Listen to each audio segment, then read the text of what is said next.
ಯಾರು ಗಂಡಸರು ಸಂಜೆ ಹೋಗಿ ಆ ದೇವಸ್ಥಾನ ಬಂದು ಸುಮ್ಮನೆ ಕೂತಿರೋರು. ಈಗಿನ ಕಾಲಕ್ಕೆ ಆ ಥರ ಸುಮ್ಮನೆ ಕೊಡು ಅನ್ನತಕ್ಕಂಥದ್ದು ಕಾಣೋದೇ ಇಲ್ಲ. ಒಂದು ವೇಳೆ ಸುಮ್ಮನೆ ಕೂತಿದ್ರು ಏನು ತತ ಕೂತೆ ಅಂದರೆ ಸುಮ್ಮನೆ ಕೂತಪ್ಪ ಅಂತಾರೆ. ನಿಜವಾಗ್ಲೂ ಸುಮ್ಮನೆ ಕೂತಿಯೋರು. ಅದು ಹಾಗಾಗೋಯ್ತು, ಇದು ಹೀಗಾಗೋಯ್ತು, ಈ ಮಗ ಹಾಗೆ, ಆ ಮಗ ಹೀಗೆ, ಏನು ಮಾಡಬೇಕು ಗೊತ್ತಿಲ್ಲ. ಎಂತು ಮುಕ್ತನಾಗಬೇಕಣ್ಣ ಇಂತಾದ ಮೇತ ಎಂತು ಮುಕ್ತಿಯ, ಹೇಗೆ ಇದನ್ನೆಲ್ಲ ಬಿಡಿಸ್ಕೊಳ್ಳೋದು ಆನಂದಕ್ಕೋಸ್ಕರ ಅಂತ ಮಾಡ್ಕೊಂಡ್ವಿ. ಇವಾಗ ನೋಡಿದ್ರೆ ಶರೀರದ್ದೊಂದು ರಾಮಾಯಣ, ಮನೆಗೆ ಒಬ್ಬೊಬ್ಬರದೊಂದು ರಾಮಾಯಣ, ಆಚೆ ಕಳಿಸೋ ಆಗಿಲ್ಲ, ಒಳಗಡೆ ಇಟ್ಕೊಳ್ಳೋ ಆಗಿಲ್ಲ, ಏನು ಮಾಡಬೇಕು ಗೊತ್ತಿಲ್ಲ. ಅದಕ್ಕೆ ಪುರಂದಾಸ ಅಂತಾರೆ, ಎಂತೆಂಥವ್ರು ನೆಮ್ಮದಿಯಾಗಿರೋಕ್ಕಾಗಲಿಲ್ಲ ನೀನು. ಅದು ಈಗಿನ ಕಾಲದಲ್ಲಿ ಒಂದು ಸ್ವಂತ ಮನೆ, ಒಂದು ಕಾರು, ಒಂದು ಟೂ ವೀಲರು, ಒಂದು ಗಂಡು ಒಂದು ಹೆಣ್ಣು, ಇಷ್ಟಿದ್ಬಿಟ್ರೆ ನೆಮ್ಮದಿಯಾಗಿರ್ತೀವಿ. ಆದರ್ಶ ಕುಟುಂಬ ಅಂತ ಇಷ್ಟೆಲ್ಲ ಆಯಿತು, ನೆಮ್ಮದಿಯಾಗಿರ್ತೀವ. ಎಂತೆಂಥವ್ರು ನೆಮ್ಮದಿಯಾಗಿರೋಕ್ಕಾಗಲಿಲ್ಲ, ನಿಂಗೆಲ್ಲ ಆಗುತ್ತೆ ಅಂತಾರೆ ಪುರಂದಾಸರು.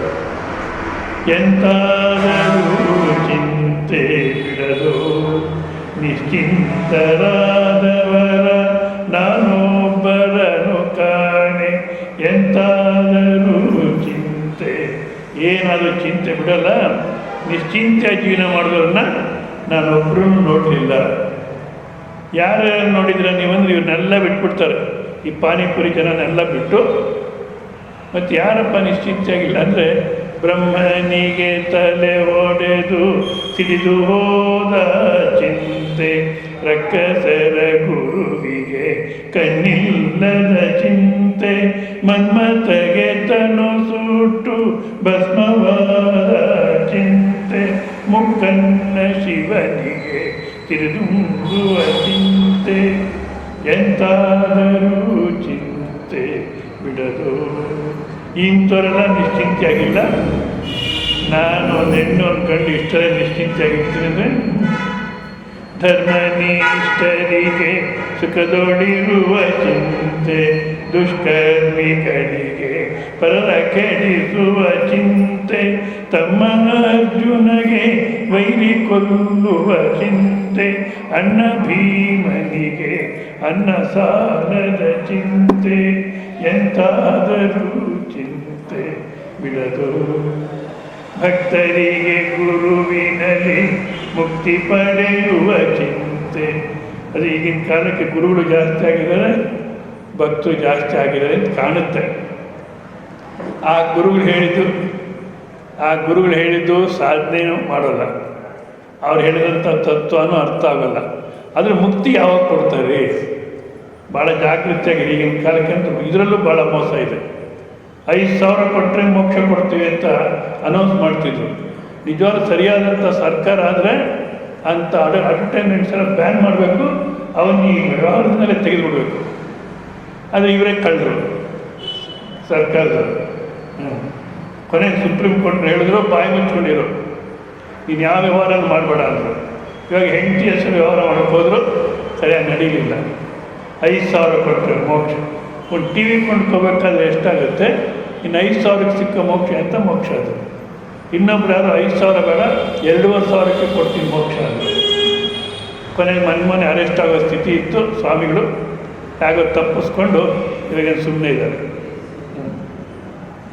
ಮೋಕ್ಷ ಅನ್ನೋದು ಕೊಡೋದಲ್ಲ, ನಾವೇ ಮುಕ್ತ ಸ್ವರೂಪ ಗೊತ್ತಿಲ್ಲ ಅಷ್ಟೇ. ಆದ ಕಾರಣ ಭಕ್ತರಿಗೆ ಗುರುವಿನಲ್ಲಿ ಮುಕ್ತಿ ಪಡೆಯುವ ಚಿಂತೆ, ಮುಕ್ತರಿಗೆ ಅನುದಿನವು ಹರಿದರ್ಶನದ ಚಿಂತೆ. ದ್ವೈತ ಸಂಪ್ರದಾಯದಲ್ಲಿ ಮುಕ್ತಿ ಅಂದರೆ ವೈಕುಂಠಕ್ಕೆ ಹೋಗತಕ್ಕಂಥದ್ದು ಅಂತ 4 ರೀತಿಯಲ್ಲಿ ಹೇಳ್ತಾರೆ. ಹೋಗಿ ವೈಕುಂಠಕ್ಕೆ ಹೋದ ಅಲ್ಲಾದ್ರೂ ನೆಮ್ಮದಿಯಾಗಿದ್ದಾನು ಅಂದರೆ ಹರಿದರ್ಶನದ ಚಿಂತೆ. ನನಗೆ ಹರಿದರ್ಶನ ಆಗಲಿಲ್ಲ, ಯಾಕೆಂದರೆ ನಾನು ಮುಕ್ತಿ ಪಡೆದು ಹೋಗೋ ಅಷ್ಟೊತ್ತಿಗೆ ಭಾಳಷ್ಟು ಜನ ಹೋಗಿದ್ದಾರಲ್ಲಿ. ಯಾರೊಬ್ಬರು ನನಗಿನ್ನ ಎತ್ತರವಾದ್ರು ಕೂತಿದ್ದಾರೆ, ನಂಗೆ ಕಾಣ್ತಾ ಇಲ್ಲ. ತಲೆ ಹೀಗಂದರೆ ಇವ್ರು ಗಲಾಟೆ ಮಾಡ್ತಾರೆ, ನನಗೆ ಕಾಣಲ್ಲ ಅಂತ. ಹೀಗೆ ತಿಳಿಸು ಇವ್ರು ಗಲಾಟೆ ಮಾಡ್ತಾರೆ.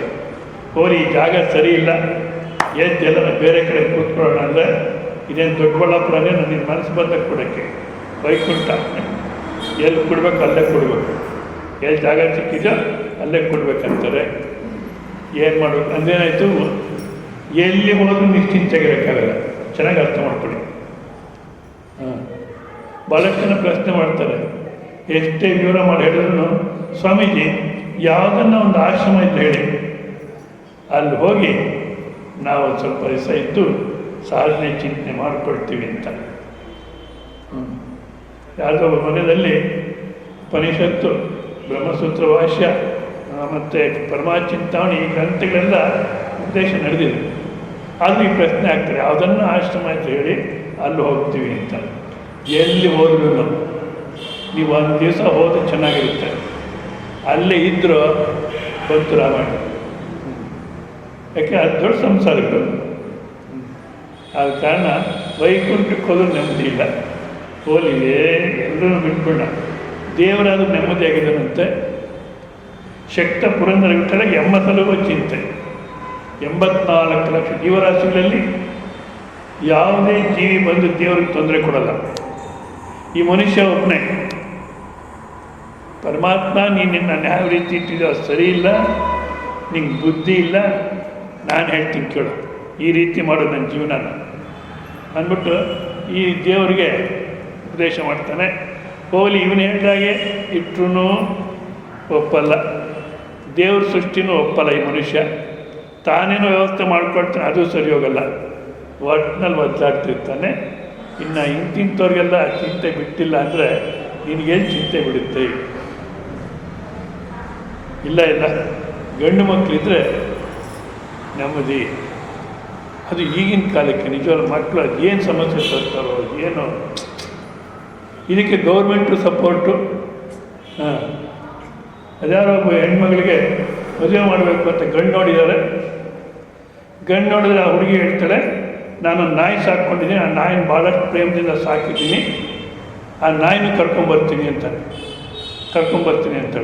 ಆ ಹುಡುಗ ಹೇಳ್ದ, ನಿನ್ನ ನಾಯಿ ಮೇಲೆ ಪ್ರೇಮ ಇದ್ದರೆ ನೀನು ಅಲ್ಲೇ ಇರು, ನಾನು ಮದುವೆ ಮಾಡ್ಕೊಳ್ಳೋದು ನಿನ್ನ ಅಂತ. ಇವಾಗ ಆ ತಂದೆ ತಾಯಿ ಏನು ಮಾಡಬೇಕು? ಇದಕ್ಕೆ ಈ ಪ್ರಾಣಿ ಸಂಘದವರು ಸಪೋರ್ಟು. ಈ ರೀತಿ ಪ್ರಾಣಿಗಳು ಪ್ರೇಮಿಸ್ಬೇಕು ನಾವು. ಮದುವೆ ಆಗಬೇಕಾದ್ರೆ ನಾಯಿನೂ ಕರ್ಕೊಂಡೋಗ್ಬೇಕು, ಹಂದಿನೂ ಕರ್ಕೊಂಡೋಗ್ಬೇಕು, ಕೋಳಿ ಇದು ಈ ಸಮಾಜ. ಇವಾಗ ಆ ತಂದೆ ತಾಯಿ ಏನು ಮಾಡಬೇಕು? ಯಾವ ಗಂಡನ್ನು ನೋಡಿದ್ರು ನಾಯಿ ಕರ್ಕೊಂಬರ್ತೀನಿ ಅಂತೇಳಿ ಹುಡುಗಿ, ಗಂಡು ಒಪ್ಪಲ್ಲ. ಇವಾಗ ಈ ಥರ ಸಮಸ್ಯೆ ಹೇಳ್ತಾ ಇರ್ತಾರೆ. ಕರ್ನೂಲಲ್ಲಿ ವನಪರ್ತಿ ಅಂತ ಒಂದು ಹಳ್ಳಿ. ಆ ಹಳ್ಳಿನಲ್ಲಿ ಒಬ್ಬ ಅರ್ಚಕರು ದೇವಸ್ಥಾನದಲ್ಲಿ ಪೂಜೆ ಮಾಡ್ಕೊಂಡಿದ್ದಾರೆ. ಇನ್ನು ಹಳ್ಳಿನಲ್ಲಿ ದೇವಸ್ಥಾನದ ಪೂಜೆಯಲ್ಲಿ ಎಷ್ಟು ಬರುತ್ತೆ ಏನೋ ಮಗನ್ನ PUC ಓದಿಸ್ತಾ ಇದ್ದಾರೆ. ಇದ್ದಕ್ಕಿದ್ದಾಗ ಒಂದು ದಿವಸ ನಾನು ಕಾಲೇಜಿಗೆ ಹೋಗಲ್ಲ, ವೆಹಿಕಲ್ ತೆಕ್ಕೊಟ್ರೆ ಹೋಗ್ತೀನಿ, ನಮ್ಮ ಫ್ರೆಂಡ್ಸ್ ಎಲ್ಲ ವೆಹಿಕಲ್. ಈಗಿನ ಕಾಲದಲ್ಲಿ ಭಾಳ ರಾಮಾಯಣ, ನೆಮ್ಮದಿಯಾಗಿರೋಕ್ಕೆ ಕೆಲಸ ಸಾಧ್ಯ. ವೆಹಿಕಲ್ ತೆಗೆದುಕೊಟ್ರೆ ಹೋಗ್ತೀನಿ ಅಂದ. ಸರಿ, ನಮ್ಮ ದೇಶದಲ್ಲಿ ಯಾವ ರೀತಿ ಇದೆ ಅಂದರೆ, ತಾಯಿ ಏನನ್ನ ಮಕ್ಕಳನ್ನ ಕಂಟ್ರೋಲ್ ಮಾಡಲಿಕ್ಕೆ ಹೋದರೆ ತಂದೆ ಸಪೋರ್ಟ್ ಮಾಡ್ತಾರೆ. ಒಂದು ವೇಳೆ ಇವರಿಬ್ಬರೂ ಸ್ವಲ್ಪ ಡಿಸಿಪ್ಲಿನ ಬೆಳೆಸಬೇಕು ಅಂದರೆ ಅಜ್ಜಿ ತಾತ ಬರ್ತಾರೆ ಸಪೋರ್ಟ್ಗೆ, ಮಕ್ಕಳ ಸಪೋರ್ಟ್ಗೆ. ಕೊನೆಗೆ ಯಾವ ರೀತಿ ತಯಾರಾಗ್ತಾರೆ ಅಂದರೆ, ಸರಿ ವೆಹಿಕಲ್ ತೆಕ್ಕೊಡು ಅಂದ, ನಮ್ಮದು ದುಡ್ಡಿಲ್ಲೋ ಆಗಲ್ಲ, ನೀನು ಗಲಾಟೆ ಮಾಡಬೇಡ ಅಂತ ತಂದೆ ಹೇಳ್ತಾ ಇದ್ರೆ ತಾಯಿ ಶುರು ಮಾಡಿದ್ರು, ಹಾಗೋ ಒಂದು ಮಾಡಿರಿ, ಸಾಲ ಆದರೂ ಮಾಡಿರಿ ಅಂತ. ಸರಿ, ಇನ್ನೇನು ಮಾಡೋದು? ಹೋಮ್ ಗೌರ್ಮೆಂಟ್ ಹೇಳಿದ್ಮೇಲೆ ಇಲ್ಲ ಅಂದ್ರೆ ಇನ್ನೂ ದೊಡ್ಡ ಕುರುಕ್ಷೇತ್ರ ಆಗುತ್ತೆ. ಆಯಿತು, ಸಾಲ ಮಾಡಿ ವೆಹಿಕಲ್ ತೆಕ್ಕೊಟ್ರು. ಹೋದ, ಮತ್ತೆ ವಾಪಸ್ ಬರಲಿಲ್ಲ. ಹೋದ ಕಾಲೇಜ್ಗೆ, ಮತ್ತೆ ವಾಪಸ್ ಬರಲೇ ಇಲ್ಲ, ಹೊರಟೋದು. ಮಗನೂ ಹೋದ, ವೆಹಿಕಲ್ಲು ಹಾಳಾಯಿತು, ಮತ್ತು ಸಾಲನೂ ಉಳಿಯಿತು. ಹೇಗೆ ನೆಮ್ಮದಿಯಾಗಿರೋದು? ಒಂದು ಸಲ ಯೋಚನೆ ಮಾಡಿಬಿಟ್ಟು ಏನು ಅನಿಸುತ್ತೆ, ಇಲ್ಲಿ ಮಹಾತ್ಮ ಹೇಳ್ತಾರೆ, ವೃಥಾ ಕ್ರಿಯ ವೃಥಾ ಲಾಪ ವೃಥಾವಾದಾನ್ ಮನೋರಥ. ಮಾಡಿದ್ದೆಲ್ಲ ವೃಥ ಅನ್ನಿಸ್ಬಿಡುತ್ತೆ. ಏನೇನು ಪ್ರಯತ್ನ ಮಾಡೋದು ಆನಂದಕ್ಕೋಸ್ಕರ, ಇವತ್ತು ನೋಡಿದ್ರೆ ಸಂಸಾರ ಜೀವನ ನೋಡಿದ್ರೆ ವೃಥ, ಮಾಡಿದ್ದೆಲ್ಲ ವೃಥ. ವೃಥಾ ಕ್ರಿಯ ವೃಥಾ ಲಾಪ. ಏನೇನು ಮಾಡಿದ್ನೋ ಎಲ್ಲ ವೃಥ, ಏನೇನು ಯೋಚನೆ ಮಾಡಿದ್ನೋ ಎಲ್ಲ ವೃಥ. ಆಯಿತಾ? ಮತ್ತು ಏನು ಮಾಡಬೇಕು ಇವಾಗ? ತ್ಯಕ್ತೈಕಂ ಬ್ರಹ್ಮ ವಿಜ್ಞೇಯಂ. ಮನುಷ್ಯನ ಜೀವನ ಅಂದ್ರೆ ಇಷ್ಟೇ. ಇನ್ನು ಮಿಕ್ನದೆಲ್ಲ ಶರೀರ ಪೋಷಣೆಗೋಸ್ಕರ ಮಾಡಬೇಕು, ಅದೆಲ್ಲ ಪ್ರಾಣಿ ಜೀವನ ಆಗುತ್ತೆ. ಮನುಷ್ಯ ಜೀವನ ಅಂದರೆ ಇದೆಲ್ಲ ವೃತ್ತ ತ್ಯಕ್ತೈಕಂ ಬ್ರಹ್ಮ ವಿಜ್ಞೇಯಂ. ಇದೆಲ್ಲವನ್ನು ಬಿಟ್ಟು ಬ್ರಹ್ಮವನ್ನು ತಿಳ್ಕೊ. ನಿನ್ನೆ ದಿವಸ ನಾವು ಶರೀರ, ಇಂದ್ರಿಯ, ಬುದ್ಧಿ, ಮನಸ್ಸು, ಅಹಂಕಾರ ಇದೆಲ್ಲ ನೀನಲ್ಲ, ಇದೆಲ್ಲ ತೆಗೆದಾಕಿದ ಮೇಲೆ ಯಾವುದು ಉಳಿಯುತ್ತೋ ಅದು ನೀನು, ಅದು ಯಾವುದು ಅನ್ನೋ ನಿಂತಿದ್ವಿ. ಈಗ ಅದು ಆ ಪ್ರಶ್ನೆಗೆ ಅದು ಯಾವುದು ಅನ್ನೋ ಪ್ರಶ್ನೆಗೆ ಸಮಾಧಾನ ಸಿಗಬೇಕಾದ್ರೆ ಬ್ರಹ್ಮ ಅಂದ್ರೆ ಏನು ಅಂತ ನಾವು ಸ್ವಲ್ಪ, ಬರೀ ಶಬ್ದ ಅಲ್ಲ, ಬ್ರಹ್ಮ ಅನ್ನೋದು ಬರೀ ಶಬ್ದ ಅಲ್ಲ, ಶಬ್ದವೇ ವಸ್ತು ಅಲ್ಲ. ಹೌದಾ? ಈಗ ಜಿಡ್ಡು ಕೃಷ್ಣಮೂರ್ತಿ ಇದನ್ನು ಭಾಳಷ್ಟು ಒತ್ತಿ ಒತ್ತಿ ಹೇಳೋರು. ವರ್ಡ್ ಟ್ರೀ ಈ ನಾಟ್ ದಿ ಆ್ಯಕ್ಚುಯಲ್ ಟ್ರೀ. ವೃಕ್ಷ, ಮರ ಅಂತ ಹೇಳ್ತೀವಿ. ಆ ವೃಕ್ಷ ಅಂತ ಹೇಳಿದಂಥ ಶಬ್ದ ವೃಕ್ಷವಲ್ಲ. ಇಡ್ಲಿ ಅಂತ ಹೇಳಿದಾಗ ಇಡ್ಲಿ ಅನ್ನತಕ್ಕಂಥ ಶಬ್ದ ಇಡ್ಲಿ ಅಲ್ಲ. ಹೌದಾ? ಭಿಕ್ಷಕ್ಕೆ ಕರೆದ್ಬಿಟ್ಟು ಒಂದು ಸಮಯ ಟಿಫನ್ಗೆ ಅಂತ ಪ್ಲೇಟ್ ಹಾಕಿ ಇಡ್ಲಿ, ಸಾಂಬಾರು, ಚಟ್ನಿ ಅಂತ ಹೇಳ್ಬಿಟ್ರು. ಏನು ಹಾಕಲೇ ಇಲ್ಲ, ಏನು ಹಾಕಲೇ ಇಲ್ವಲ್ಲ ಅಂತ ಹೇಳಿದ್ವಲ್ಲ, ಇಡ್ಲಿ, ಸಾಂಬಾರು, ಚಟ್ನಿ ಅಂತ. ಮತ್ತು ತಗೊಳ್ಳಿ ಅಂತಾರೆ. ಬರೀ ಶಬ್ದನೇ ವಸ್ತು ಆಗೋಕ್ಕೆ ಸಾಧ್ಯವಿಲ್ಲ. ಅದ ಕಾರಣ ಬ್ರಹ್ಮ ಅನ್ನತಕ್ಕ ಶಬ್ದ ಬ್ರಹ್ಮವಲ್ಲ. ಮತ್ತು ವಸ್ತು ಯಾವುದಪ್ಪ ಅಂದರೆ ಅದೇ ಉಪನಿಷತ್ತು ನಮಗೆ ತಿಳಿಸುತ್ತೆ. ಬ್ರಹ್ಮ ಅಂದರೆ ಸತ್ಯಂ ಜ್ಞಾನಂ ಅನಂತಂ ಬ್ರಹ್ಮ. ಸತ್ಯ ಯಾವುದು ಸತ್ಯವೋ, ಸತ್ಯ ಸ್ವರೂಪನೋ, ಯಾವುದು ಜ್ಞಾನ ಸ್ವರೂಪ, ಚೈತನ್ಯ ಸ್ವರೂಪನೋ, ಆದಿ ಅಂತೇಳಿರ್ತಕ್ಕಂಥ ಅಖಂಡ ಸ್ವರೂಪನೋ, ಅದು ಬ್ರಹ್ಮ ಅಂತ. ಮತ್ತು ಶಬ್ದಗಳೇ ಆಯಿತು. ಹೌದಾ? ಈಗ ನಾವು ಅನ್ವೇಷಣೆ ಮಾಡಬೇಕು, ಸತ್ಯ ಅಂದರೆ ಯಾವುದು, ಸತ್ಯ ಅಂದರೆ ಯಾವುದು. ಈ ನಿಜವಾದ ಅನ್ವೇಷಣೆ ಮಾಡಬೇಕಾದ್ರೆ ಬದ್ರಿ, ಕೇದಾರ್ ಎಲ್ಲೋದ್ರೂ ಆಗೋಲ್ಲ. ಹಿಂದಿನ ಕಾಲಕ್ಕೆ ಯಾಕಪ್ಪ ಆ ಸ್ಥಳಗಳೆಲ್ಲ ಪವಿತ್ರ ಆಯಿತು ಅಂದರೆ ಬ್ರಹ್ಮವಿದ್ಯೆ ಅನ್ನತಕ್ಕಂಥದ್ದು ಹರಿದ್ವಾರು, ಋಷಿಕೇಶು ಮತ್ತು ಈ ಯಾತ್ರಾ ಸಮಯದಲ್ಲಾದರೂ ಬದ್ರಿ, ಕೇದಾರ್ ಅಲ್ಲೇ ಸಿಗೋದು. ಯಾರನ್ನ ಮಹಾತ್ಮ ಉಪದೇಶ ಮಾಡೋರು ಹೋದರೆ. ಈಗಿನ ಕಾಲಕ್ಕೆ ಅದೇನಿಲ್ಲ, ಎಲ್ಲಾದರೂ ಸಿಗುತ್ತೆ. ಅಖಂಡಾನಂದ ಸರಸ್ವತಿಯವರು ಹೇಳ್ತಿದ್ರು, ಜಹಾ ಐಸ್ ಕ್ರೀಮ್ಸ್ ಕಾ ವ್ಯಾಪಾರ ಹೋತಾ ಹೈ ವಹ ವೇದಾಂತ ಭಿ ಚಲ್ತಾ ಹೈ ಅಂತ. ಎಲ್ಲಾದರೂ ಐಸ್ ಕ್ರೀಮ್ ವ್ಯಾಪಾರ ನಡೆಯುತ್ತೋ ಅಲ್ಲಿ ವೇದಾಂತ ನಡೆಯುತ್ತೆ ಈಗಿನ ಕಾಲಕ್ಕೆ. ಅಲ್ಲ, ಆದ ಕಾರಣ ಈ ಥರ ಯಾರನ್ನ ವಿವೇಕ ಮಾಡೋರು ಸಿಕ್ಕಬೇಕು, ಅವ್ರ ಜೊತೆಗೆ ನಾವು ವಿವೇಕ ಮಾಡ್ಕೊಳ್ತಾ ಹೋಗಬೇಕು. ಆದ ಕಾರಣ ಸತ್ಯ ಅಂದ್ರೇನು ಅನೇಕ ವಿಧದಲ್ಲಿ ಹೇಳ್ತಾರೆ.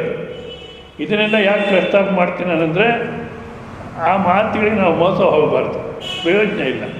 ಮತ್ತು ಪ್ರಖ್ಯಾತಿ ಇದೆ, ಹೆಸರಿದೆ ಅವ್ರಿಗೆಲ್ಲ, ಕೀರ್ತಿ ಪ್ರತಿಷ್ಠೆ ಅವಾರ್ಡ್ ಕೂಡ ಕೊಡ್ತಾರೆ.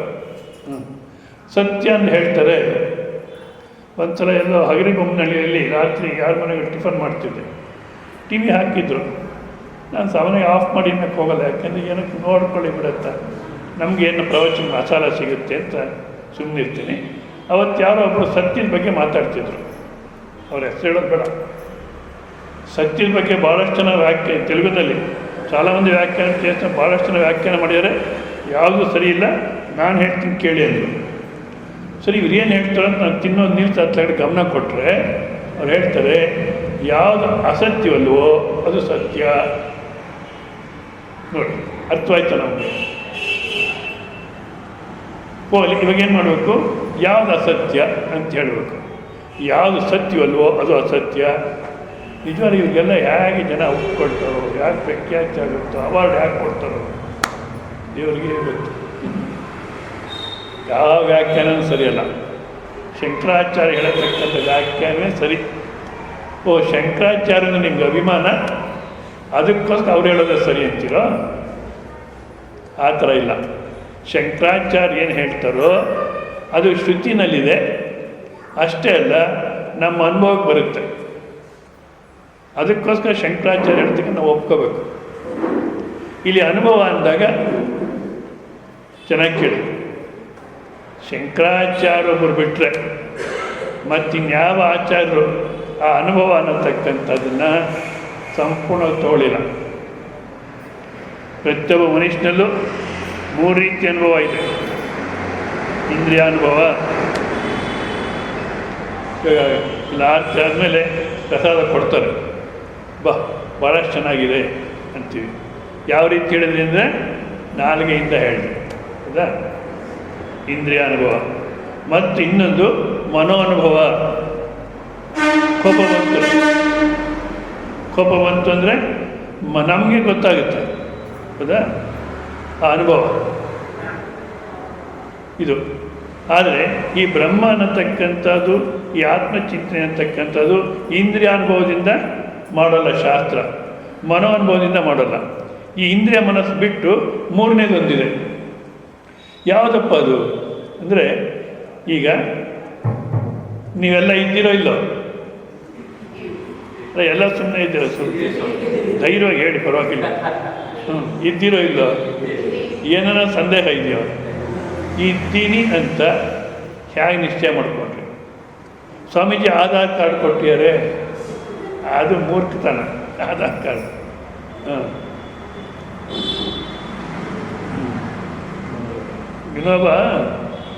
ವಿನೋಬ ಅವರು ನಿಜವಲ್ಲ ಎಂಥ ವ್ಯಕ್ತಿಗಳು ಇವರೆಲ್ಲ. ವಿನೋಬ ಅವರು ಕಾಲೇಜಿಗೆ ಸೇರ್ಲಿಕ್ಕೆ ಹೋಗ್ತಾರಂತೆ. ಅಲ್ಲಿ ಮಹಾರಾಷ್ಟ್ರದಲ್ಲಿ SSC, ನಾವು SSLC ಅಂತೀವಿ, ಇಲ್ಲಿ ಅವ್ರು SSC ಅಂತಾರೆ. ಅದು ಪಾಸ್ ಆಯಿತು, ಕಾಲೇಜಿಗೆ ಸೇರಲಿಕ್ಕೆ ಅಂತ ಹೋದರು. ಸರಿ, ಸರ್ಟಿಫಿಕೇಟ್ ಮರ್ತೋಗ್ಬಿಟ್ಟಿದ್ದಾರೆ ಮನೆಗೆ. ಅಲ್ಲಿ ಕಾಲೇಜಿನ ಕೆಲವು ಸರ್ಟಿಫಿಕೇಟ್ ತೋರಿಸಿದ್ರೆ ನಾವು ಅಡ್ಮಿಟ್ ಮಾಡ್ಕೊಳ್ತೀವಿ, ನಿನ್ನ ಮಾತಿನ ಮೇಲೆ ಸೇರಿಸ್ಕೊಳ್ಳಲ್ಲ, ಸರ್ಟಿಫಿಕೇಟ್ ತೊಗೊಂಬಾರ್ದು. ಸರಿ ಅಂತ ಹೊರಗಡೆ ಬಂದರು.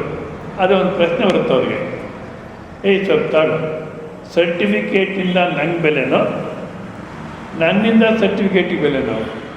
ಇಲ್ಲಿ ಯಾವುದು ಮುಖ್ಯ? ಆಧಾರ್ ಕಾರ್ಡು ಮುಖ್ಯನೋ, ನಾನಿರೋದು ಮುಖ್ಯನೋ? ಯಾವುದಕ್ಕೆ ಯಾವುದು?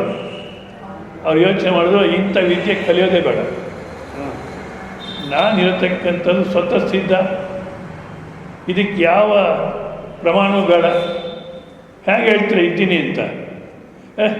ನಮ್ಮ ಅನುಭವ ಸ್ವಾಮೀಜಿ ಇದ್ದೀವಿ, ಸ್ವತಃ ಸಿದ್ಧವಾಗಿರ್ತಕ್ಕಂಥ ಅನುಭವ, ಹೌದಾ? ಇದು ಒಂದು. ಇನ್ನೊಂದು ರೀತಿ ನೋಡಿಕೊಂಡ್ರೆ, ಸುಮ್ಮನೆ ಕೊಡ್ಬೇಕಂತ ಆರೋಗ್ಯ ಆಡಿಸ್ಬಾರ್ದು, ನನ್ನ ಕಡೆ ತಿರ್ಗೋ, ಮುದುಕನ ನೋಡೋ, ಕೂಡು, ಆ ಥರ ಕೂಡು.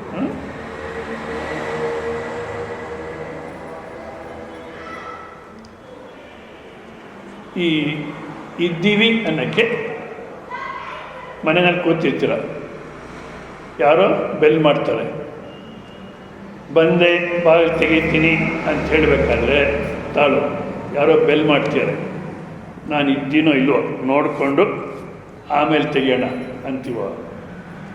ಯಾಕೆ? ಇದ್ದೀನೋ ಸ್ವತಃ ಸಿದ್ಧ ಇದು. ಎರಡನೇದು, ಬೆಳಿಗ್ಗೆ ರಾತ್ರಿ ನಿದ್ದೆ ಮಾಡಿ ಬೆಳಿಗ್ಗೆ ಎದ್ದು ಚೆನ್ನಾಗಿ ನಿದ್ದು ಬಂತು, ಹಾಯಾಗಿ ನಿದ್ದು ಬಂತು.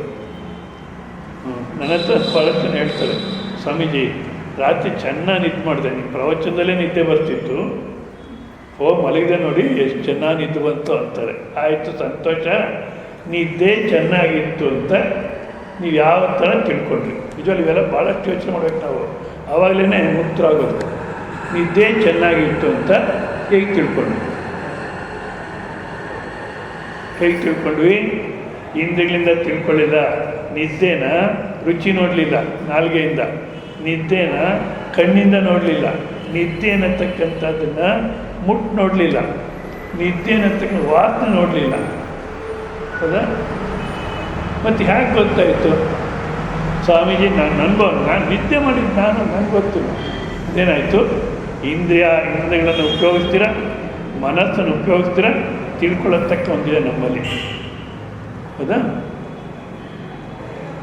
ನಿನ್ನೆ ರಾತ್ರಿ ಒಂದು ಕನಸು ನೋಡಿದೆ ಅಂತಾರೆ, ಇಲ್ಲ ಇನ್ನೊಂದು ರೀತಿ ಹೇಳ್ತಾರೆ, ಒಂದು ಕನಸು ಬಿತ್ತು ಅಂತ. ಬಿತ್ತು ಅಂದ್ರೆ ಎಲ್ಲಿಂದ ಬಿತ್ತು? ಅದು ವಾಕ್ಯನೇ ತಪ್ಪು, ಬಿತ್ತು ಅನ್ನತಕ್ಕಂಥದ್ದು, ಹೌದಾ? ಕನಸು ಬಿತ್ತು ಅಲ್ಲ. ಕನಸನ್ನು ನೋಡಿದೆ ಅಂದಾಗ ಯಾವ ಕಣ್ಣಿಂದ ನೋಡಿದ್ವಿ? ಇವಾಗ ಯಾವ ಕಣ್ಣಿದೆಯೋ ಈ ಕಣ್ಣಿಂದ ನೋಡಿದ್ವಿ ಅಂತ ಹೇಳೋಕ್ಕಾಗಲ್ಲ. ಯಾಕೆಂದರೆ ನಮ್ಮ ಅನುಭವ ನೋಡಿಕೊಂಡ್ರೆ ಸಾಮಾನ್ಯವಾದಂಥ ಜ್ಞಾನದಲ್ಲಿ ಈ ಕಣ್ಣು ದೊಡ್ಡಬಳ್ಳಾಪುರದಲ್ಲೇ ಕಣ್ಣು ಮುಚ್ಕೊಂಡು ಮಲಗಿತ್ತಿದ್ದು.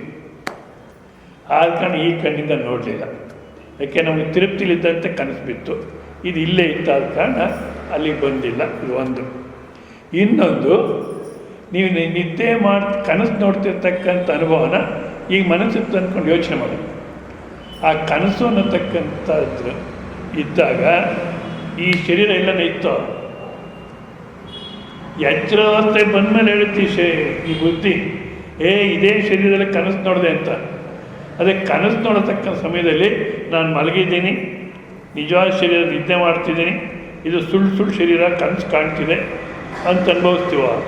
ಇಲ್ಲ. ಆದ ಕಾರಣ ಈ ಕಣ್ಣಿಂದ ನೋಡಿಲ್ಲ. ಇಲ್ಲ ಸ್ವಾಮೀಜಿ, ಅಲ್ಲೇ ಒಂದು ಜೊತೆ ಕಣ್ಣಿತ್ತು ನಮಗೆ, ಅದರಿಂದ ಕನಸಿನ ಪ್ರಪಂಚ ನೋಡಿದ್ವಿ ಅಂದರೆ ಆ ಶರೀರ, ಆ ಕಣ್ಣುಗಳು ಕನಸಿಗೆ ಸೇರಿತು. ಆ ಶರೀರ ಸಮೇತವಾಗಿ ನಾನು ನನ್ನ ಪ್ರಪಂಚ ಅನ್ನತಕ್ಕಂಥ ಯಾವ ಕಣ್ಣಿಂದ ನೋಡಿದ್ರೆ ಅಂದರೆ, ಅಯ್ಯೋ ಸ್ವಾಮೀಜಿ ನಿಮ್ಮಂತ ಹೇಳಿದ್ದೆ ತಪ್ಪಾಯ್ತು, ಏನೇನೋ ಕೇಳ್ತೀರ, ಒಟ್ಟಿನಲ್ಲಿ ನಾನು ನೋಡಿದೆ, ನಮ್ಮ ಅನುಭವ ಅಂದರೆ ಇಂದ್ರಿಯಗಳ ಸಹಾಯ ಇಲ್ಲಿದ್ರೆ, ಮನಸ್ಸು ಬುದ್ಧಿ ಸಹಾಯ ಇಲ್ಲಿದ್ರೆ ತಿಳ್ಕೊಳತಕ್ಕಂಥದ್ದು ಪ್ರತಿಯೊಬ್ಬರಲ್ಲೂ ಇದೆ. ಇವಾಗ ಯಾರೋ ಕೆಲವರು ಮಾತಾಡ್ತಿರ್ತಾರೆ ಪ್ರಗತಿಪರ ಚಿಂತಕರು ಅಂತ, ಶುದ್ಧ ಮೂರ್ಖರು ನಿಜವಾಗಿ. ಮತ್ತು ಇವರು ಶುರು ಮಾಡಿದರು ಪ್ರಗತಿಪರ ಮಠಾಧೀಶರು ಅಂತ. ಏನು ಕತೆ!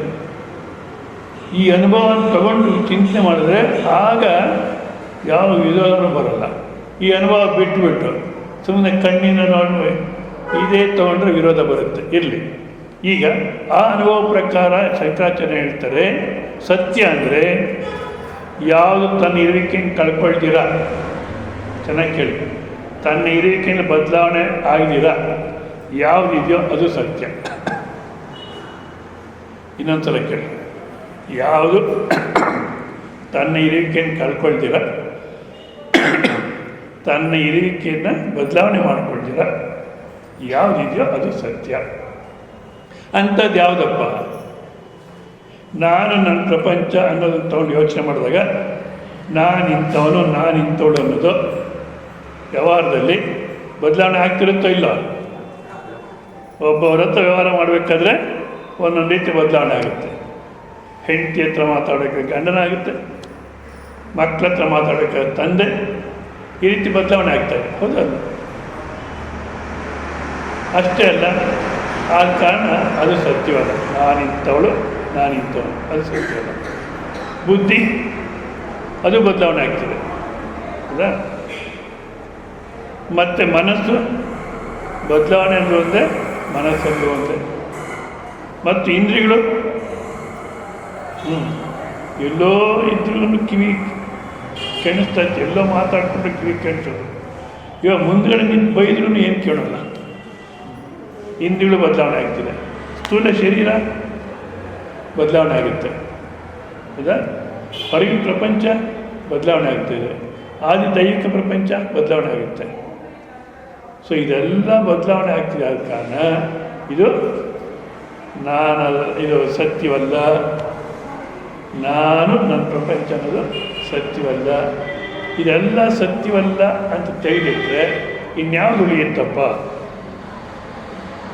ಈಗ ನಾನು ನನ್ನ ಪ್ರಪಂಚ ಅನ್ನತಕ್ಕಂಥದ್ದನ್ನು ನಮ್ಮ ನಿದ್ದೆಯಲ್ಲಿ ನೋಡಿಕೊಂಡ್ರೆ ಅಲ್ಲಿ ಇದು ಅನುಭವಕ್ಕೆ ಬರುತ್ತೋ? ಅನುಭವಕ್ಕೆ ಇದೇ ಸ್ವಾಮೀಜಿ ಅದು ಅನುಭವಕ್ಕೆ ಬರಲಿಲ್ಲ ಅಂತಾರೆ. ಆ ಥರ ಅನಿಸುತ್ತೋ ನಿದ್ದೆನಲ್ಲಿ ನಮಗೆ ಈ ಪ್ರಪಂಚ ಇದೆ, ಅದಕ್ಕೋಸ್ಕರ ಅನುಭವಕ್ಕೆ ಬಂದಿಲ್ಲ. ಅದಕ್ಕೇನಾಯಿತು? ಇರತಕ್ಕಂಥ ಸಮಯದಲ್ಲಿ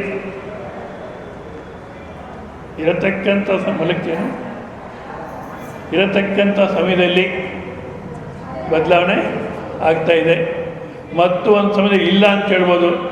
ಆ ಕಣ ಇದು ಯಾವುದು ಸತ್ಯವಲ್ಲ. ಆಯಿತು, ನಾನು ನನ್ನ ಪ್ರಪಂಚ ಅನ್ನೋದನ್ನು ತೆಗೆದುಹಾಕಿದ್ರೆ ಇನ್ನೇನು ಉಳಿಯುತ್ತೆ? ನೆನ್ನೆ ಇಲ್ಲಿ ತನಕ ಬಂದಿತ್ತು. ನಾನು ನನ್ನ ಪ್ರಪಂಚ ಅನ್ನತಕ್ಕ ತೆಗೆದುಹಾಕಿದ್ರೆ ಅಸತ್ಯ ಅಂತ ಇನ್ನೇನು ಉಳಿಯುತ್ತೆ? ನಿಮ್ಮ ಜೀವನದಲ್ಲಿರೋದೇ ಇದು. ನಾನು ನನ್ನ ಪ್ರಪಂಚ ಅನ್ನತಕ್ಕ ತೆಗೆದುಹಾಕ್ಬಿಟ್ಟು ಯಾವಾಗನ್ನ ಇರ್ತೀರಾ?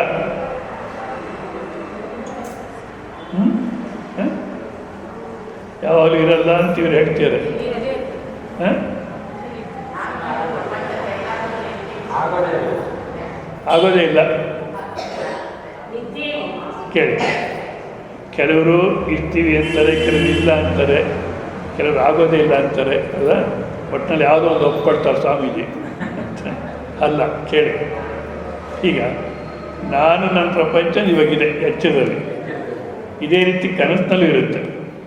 ನಿದ್ದೆ ಅಂದಾಗ ನಾನು ನನ್ನ ಪ್ರಪಂಚ ಅನ್ನೋದಿದೆಯೋ? ಇಲ್ಲ. ಆದರೆ ನೀವು ಇದ್ದೀರೋ ಇಲ್ಲ? ಹಾಂ, ಅದನ್ನು ತೆಗೆದಾಕ್ಬಿಡಿ. ತೆಗೆದಾಕಾಗಲ್ಲ. ಯಾಕೆ? ಸತ್ಯ ಅಂದರೆ ನಾನು ಅನ್ನತಕ್ಕಂಥ ಅಭಿಮಾನ ಬಿಡಿಸ್ಕೊಂಡು ಯಾವುದಾದ್ರೂ ಉಳಿಯುತ್ತೋ ಅದೇ ನೀವು, ಅದೇ ಸತ್ಯ. ಆಯಿತಾ? ಅದರಲ್ಲೇನೋ ಬದಲಾವಣೆ ಇದೆಯೋ ಅಂದರೆ 10ನೇ ವಯಸ್ಸಲ್ಲಿ ನಿದ್ದೆ ಮಾಡೋದು ಎಷ್ಟು ಆನಂದನೋ ಇವತ್ತು ನಿದ್ದೆ ಮಾಡೋದು ಅಷ್ಟೇ ಆನಂದ.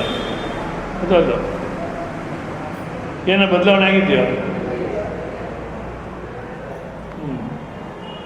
10ನೇ ವಯಸ್ಸಲ್ಲಿ ಬಾ ನಂಗೆ ನಿದ್ದೆ ಬರ್ತಾವ ಮಲಗ್ತೀನಿ, ನಾನು ಓದ್ಕೊಳ್ಳೋ, ಓದು ಬೇಡ ಬೇಡ ಮಲಗ್ತೀನಿ ಅಂತಿದ್ವಿ. ಈಗಲೂ ಅಷ್ಟೇ, ಮಲಗಿದ್ರು ಸಾಕು ಅನಿಸುತ್ತೆ. ಹೌದಲ್ಲ? ಯಾಕೆ? ಅದರಲ್ಲಿ ನಿದ್ದೆಯಿಂದಾಗಿ ಏನು ವಸ್ತು ಇದೆಯೋ ಅದರಲ್ಲಿ ಏನು ಬದಲಾವಣೆ ಇಲ್ಲ. ಹೌದಾ? ಅದು ಸತ್ಯ. ಹಾಗಿದ್ಮೇಲೆ ನಿದ್ದೆ ಸತ್ಯನೋ ಅಂದರೆ ಅಲ್ಲಿ ನೀವು ಚೆನ್ನಾಗಿ ಯೋಚನೆ ಮಾಡಿ. ಯಾವ ರೀತಿ ಅನುಭವಿಸ್ತಿರೋ ಆ ರೀತಿ ಮನಸ್ಸಿತ್ತು ಅಂದ್ಕೊಂಡು ಇವಾಗ ಯೋಚನೆ ಮಾಡಿದ್ರೆ ನಿದ್ದೆ ಅನ್ನೋದು ನಿಮ್ಮ ಕಣ್ಣಿಗೆ ಕಾಣಿಸ್ತು, ಅಲ್ಲಿ ನಿಮ್ಮ ಅನುಭವಕ್ಕೆ ಬಂತು. ಮತ್ತು ಏನಿತ್ತು? ಯಾವುದೋ ಒಂದು ಅಲೌಕಿಕ ಅಂತ ಆನಂದದಲ್ಲಿದ್ವಿ, ಅದನ್ನು ನಿದ್ದೆ ಅಂದ್ವಿ. ನಿಜವಾದದು ಆನಂದ. ಅಲೌಕಿಕವಾದಂಥ ಆನಂದ ಅಂದರೆ ಯಾವುದೋ ವಿಷಯಗಳನ್ನು ಉಪಯೋಗಿಸ್ತಾ ಬಂದಿದ್ದಲ್ಲ. ಯಾರೋ ಪ್ರೀತಿಯಿಂದ ಮಾತಾಡಿಸೋ ಅದಕ್ಕೆ ಆನಂದವಾಯ್ತು, ಏನಲ್ಲ, ಬಂದಿದ್ದಲ್ಲ, ನೀವೇ ಅದು. ಅದೇ ಸತ್ಯ, ಅದೇ ಜ್ಞಾನ ಸ್ವರೂಪ. ಯಾಕೆಂದರೆ ತನ್ನಂತ ಅಂತ ತಿಳ್ಕೊಳ್ಳುತ್ತೆ. ನಿದ್ದೆನಲ್ಲಿ ನೀವಿದ್ರಿ ಅನ್ನೋಕ್ಕೆ ಏನು ಪ್ರಮಾಣ? ಆಧಾರ್ ಕಾರ್ಡ್ ಹೊತ್ತಿಟ್ಕೊಂಡು ಮಲಿಕೋಬೇಕು? ಇಲ್ಲ. ಹೌದಾ? ಅಷ್ಟೇ ಅಲ್ಲ, ಇದ್ದೆ ಪ್ರಪಂಚ, ಅದೇ ಪ್ರಪಂಚ ಇರೋದನ್ನು ಅದೇ ನಿಶ್ಚಯ ಮಾಡುತ್ತೆ, ಇಲ್ಲ ಅನ್ನೋದನ್ನು ಅದೇ ನಿಶ್ಚಯ ಮಾಡುತ್ತೆ. ಆದ ಕಾರಣ ಅದೇ ಚೈತನ್ಯ ಸ್ವರೂಪ, ಜ್ಞಾನ ಸ್ವರೂಪ. ಮತ್ತು ಆ ನಿದ್ದೆಯಲ್ಲಿ ಯಾವ ರೀತಿ ಇದ್ರೋ ಅದನ್ನು ಇವಾಗ ಮನಸ್ಸಿಗೆ ತಂದುಕೊಂಡು ಎಲ್ಲಿಂದ ತನಕ ಇದ್ರಿ. ಇವಾಗ ಅದು ಹೇಳ್ಬೋದು 5.5 ಅಡಿ ಉದ್ದ ಇತ್ತು ದಪ್ಪ ಎಲ್ಲ, ಅಲ್ಲಿದ್ರಿ. ಎಲ್ಲಿಂದ ತನಕ ಇದ್ರಿ?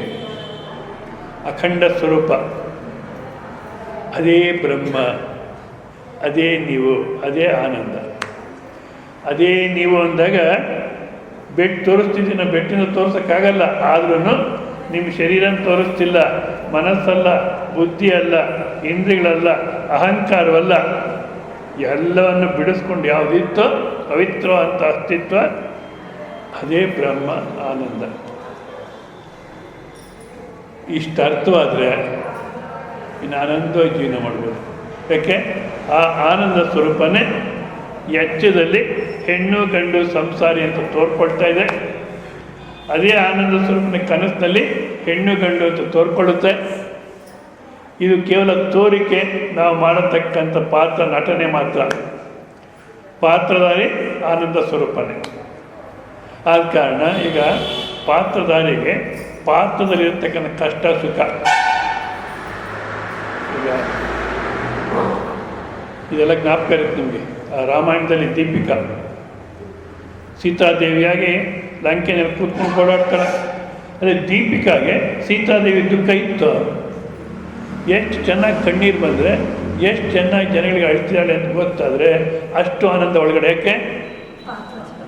ನಾನು ಸೀತಾದೇವಿಯಾಗಿ ಹೊರಗಡೆ ಕಾಣಿಸಿದ್ರು ನಾನು ಸೀತಾದೇವಿಯಲ್ಲ ದೀಪಿಕಾ ಅನ್ನೋದು ಮರೀಲಿಲ್ಲ ಅವಳು, ಆಕೆ ಮರೀಲಿಲ್ಲ. ಅದೇ ರೀತಿ ನಾನು ಹೊರಗಡೆಗೆ ಸಂಸಾರಿ ದುಃಖಿ ಅಂತ ತೋರ್ಕೊಂಡ್ರು ನಾನು ಆನಂದವೇ ಅನ್ನೋದು ಜ್ಞಾಪಕ ಇದ್ದರೆ ಸಂಸಾರದಲ್ಲಿ ಎಷ್ಟು ಕಣ್ಣೀರು ಬಂದರೆ ಅಷ್ಟು ಆನಂದ. ಗೋಳಾಡೋ ಅವಶ್ಯಕತೆಯೇ ಇಲ್ಲ. ಇಷ್ಟು ತಿಳ್ಕೊಂಡ್ರು ಸಾಕು, ಇನ್ನೇನು ಬೇಕಿಲ್ಲ.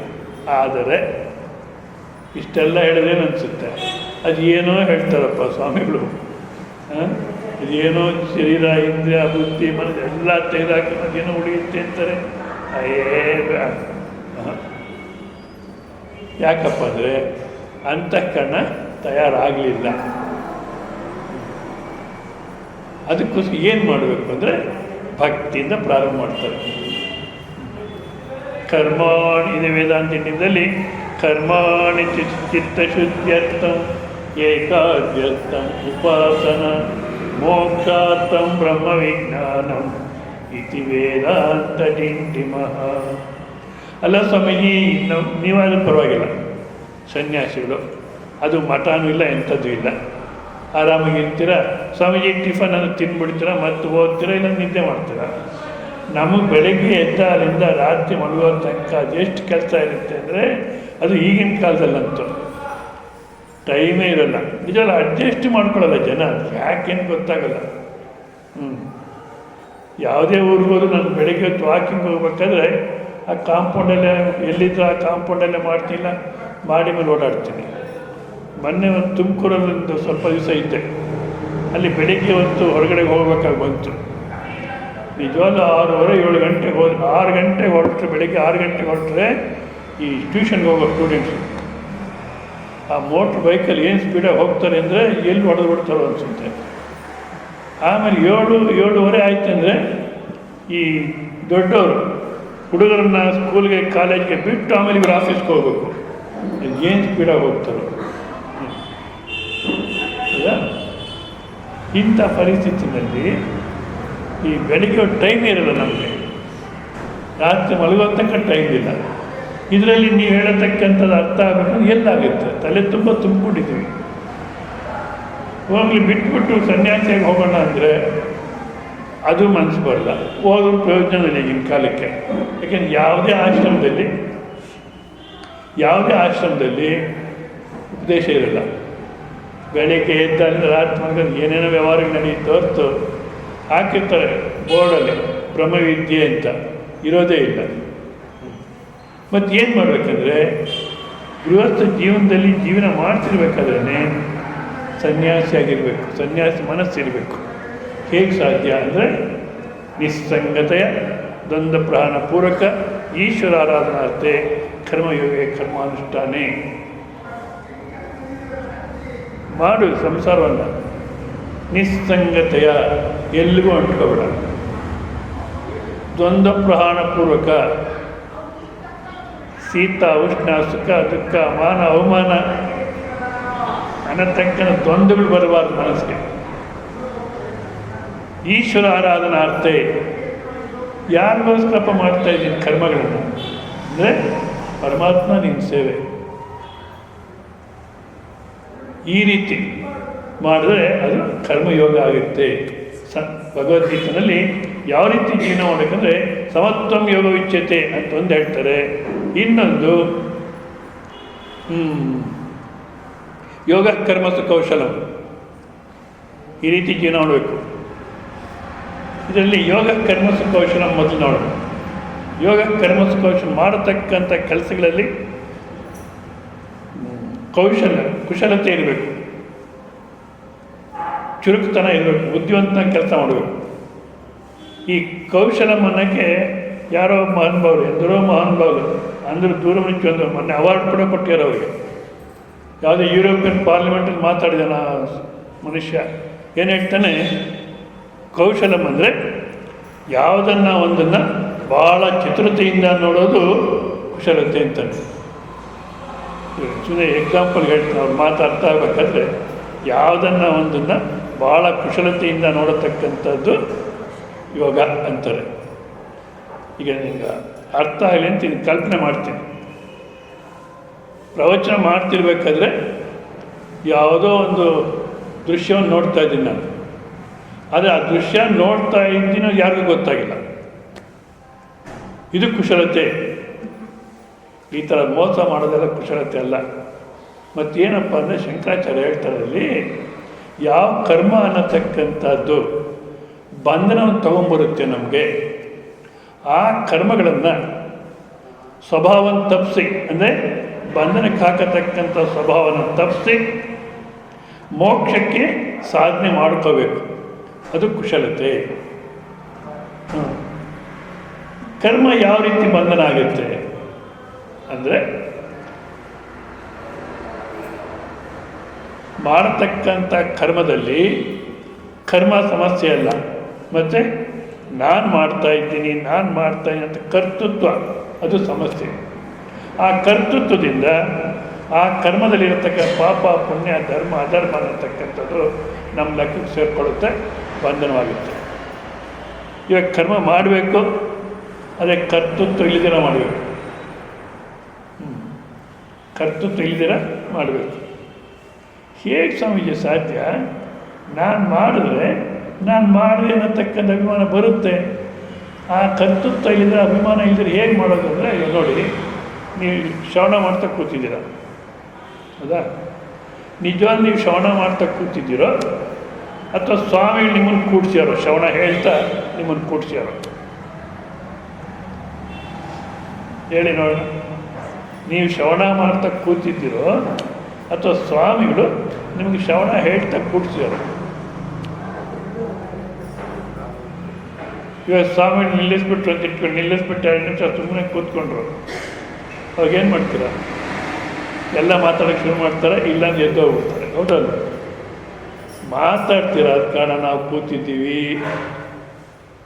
ಅರ್ಜುನ ಯುದ್ಧ ಮಾಡಿಬಿಟ್ಟಿದ್ರೆ ಭಗವದ್ಗೀತೆ ಕೃಷ್ಣ ಆಗ್ತಿರ್ಲಿಲ್ಲ, ಹೌದಾ? ಈಗ ಭಗವದ್ಗೀತೆ ಕೃಷ್ಣ ಪರಮಾತ್ಮ ಹೇಳಿದ್ನೋ ಅಥವಾ ಅರ್ಜುನ ಹೇಳಿಸಿದ್ನೋ? ಹೌದಲ್ಲ? ಆದ ಕಾರಣ ಯಾವುದೇ ಕರ್ಮ ಸ್ವತಂತ್ರ ನಾವು ಮಾಡ್ತೀವಿ ಅಂತ ಹೇಳೋಕ್ಕಾಗಲ್ಲ.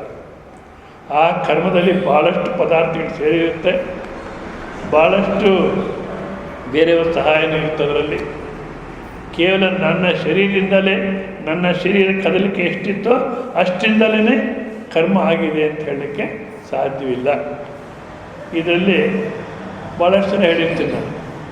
ಯಾರೋ ಮಹಾತ್ಮರು ಮನೆಗೆ ಭಿಕ್ಷಕ್ಕೆ ಬರ್ತಾರೆ, ಪರಮಾನ್ನ ಮಾಡಿ ಹಾಕ್ತಾರೆ, ಹಾಕಿ ಸರಿ ಚೆನ್ನಾಗಿ ತಿಂತಾರೆ ಸ್ವಾಮಿ ತೃಪ್ತಿಯಾಗಿ. ಆ ಸೌಟಿಗೆ ನಮಸ್ಕಾರ ಮಾಡ್ತಾರೆ, ಸೌಟೇ ನಂಗೆ ಪರಮಾನ್ನ ಕೊಟ್ಟೆ, ನಿಂಗೆ ಧನ್ಯವಾದಗಳು ಅಂತ.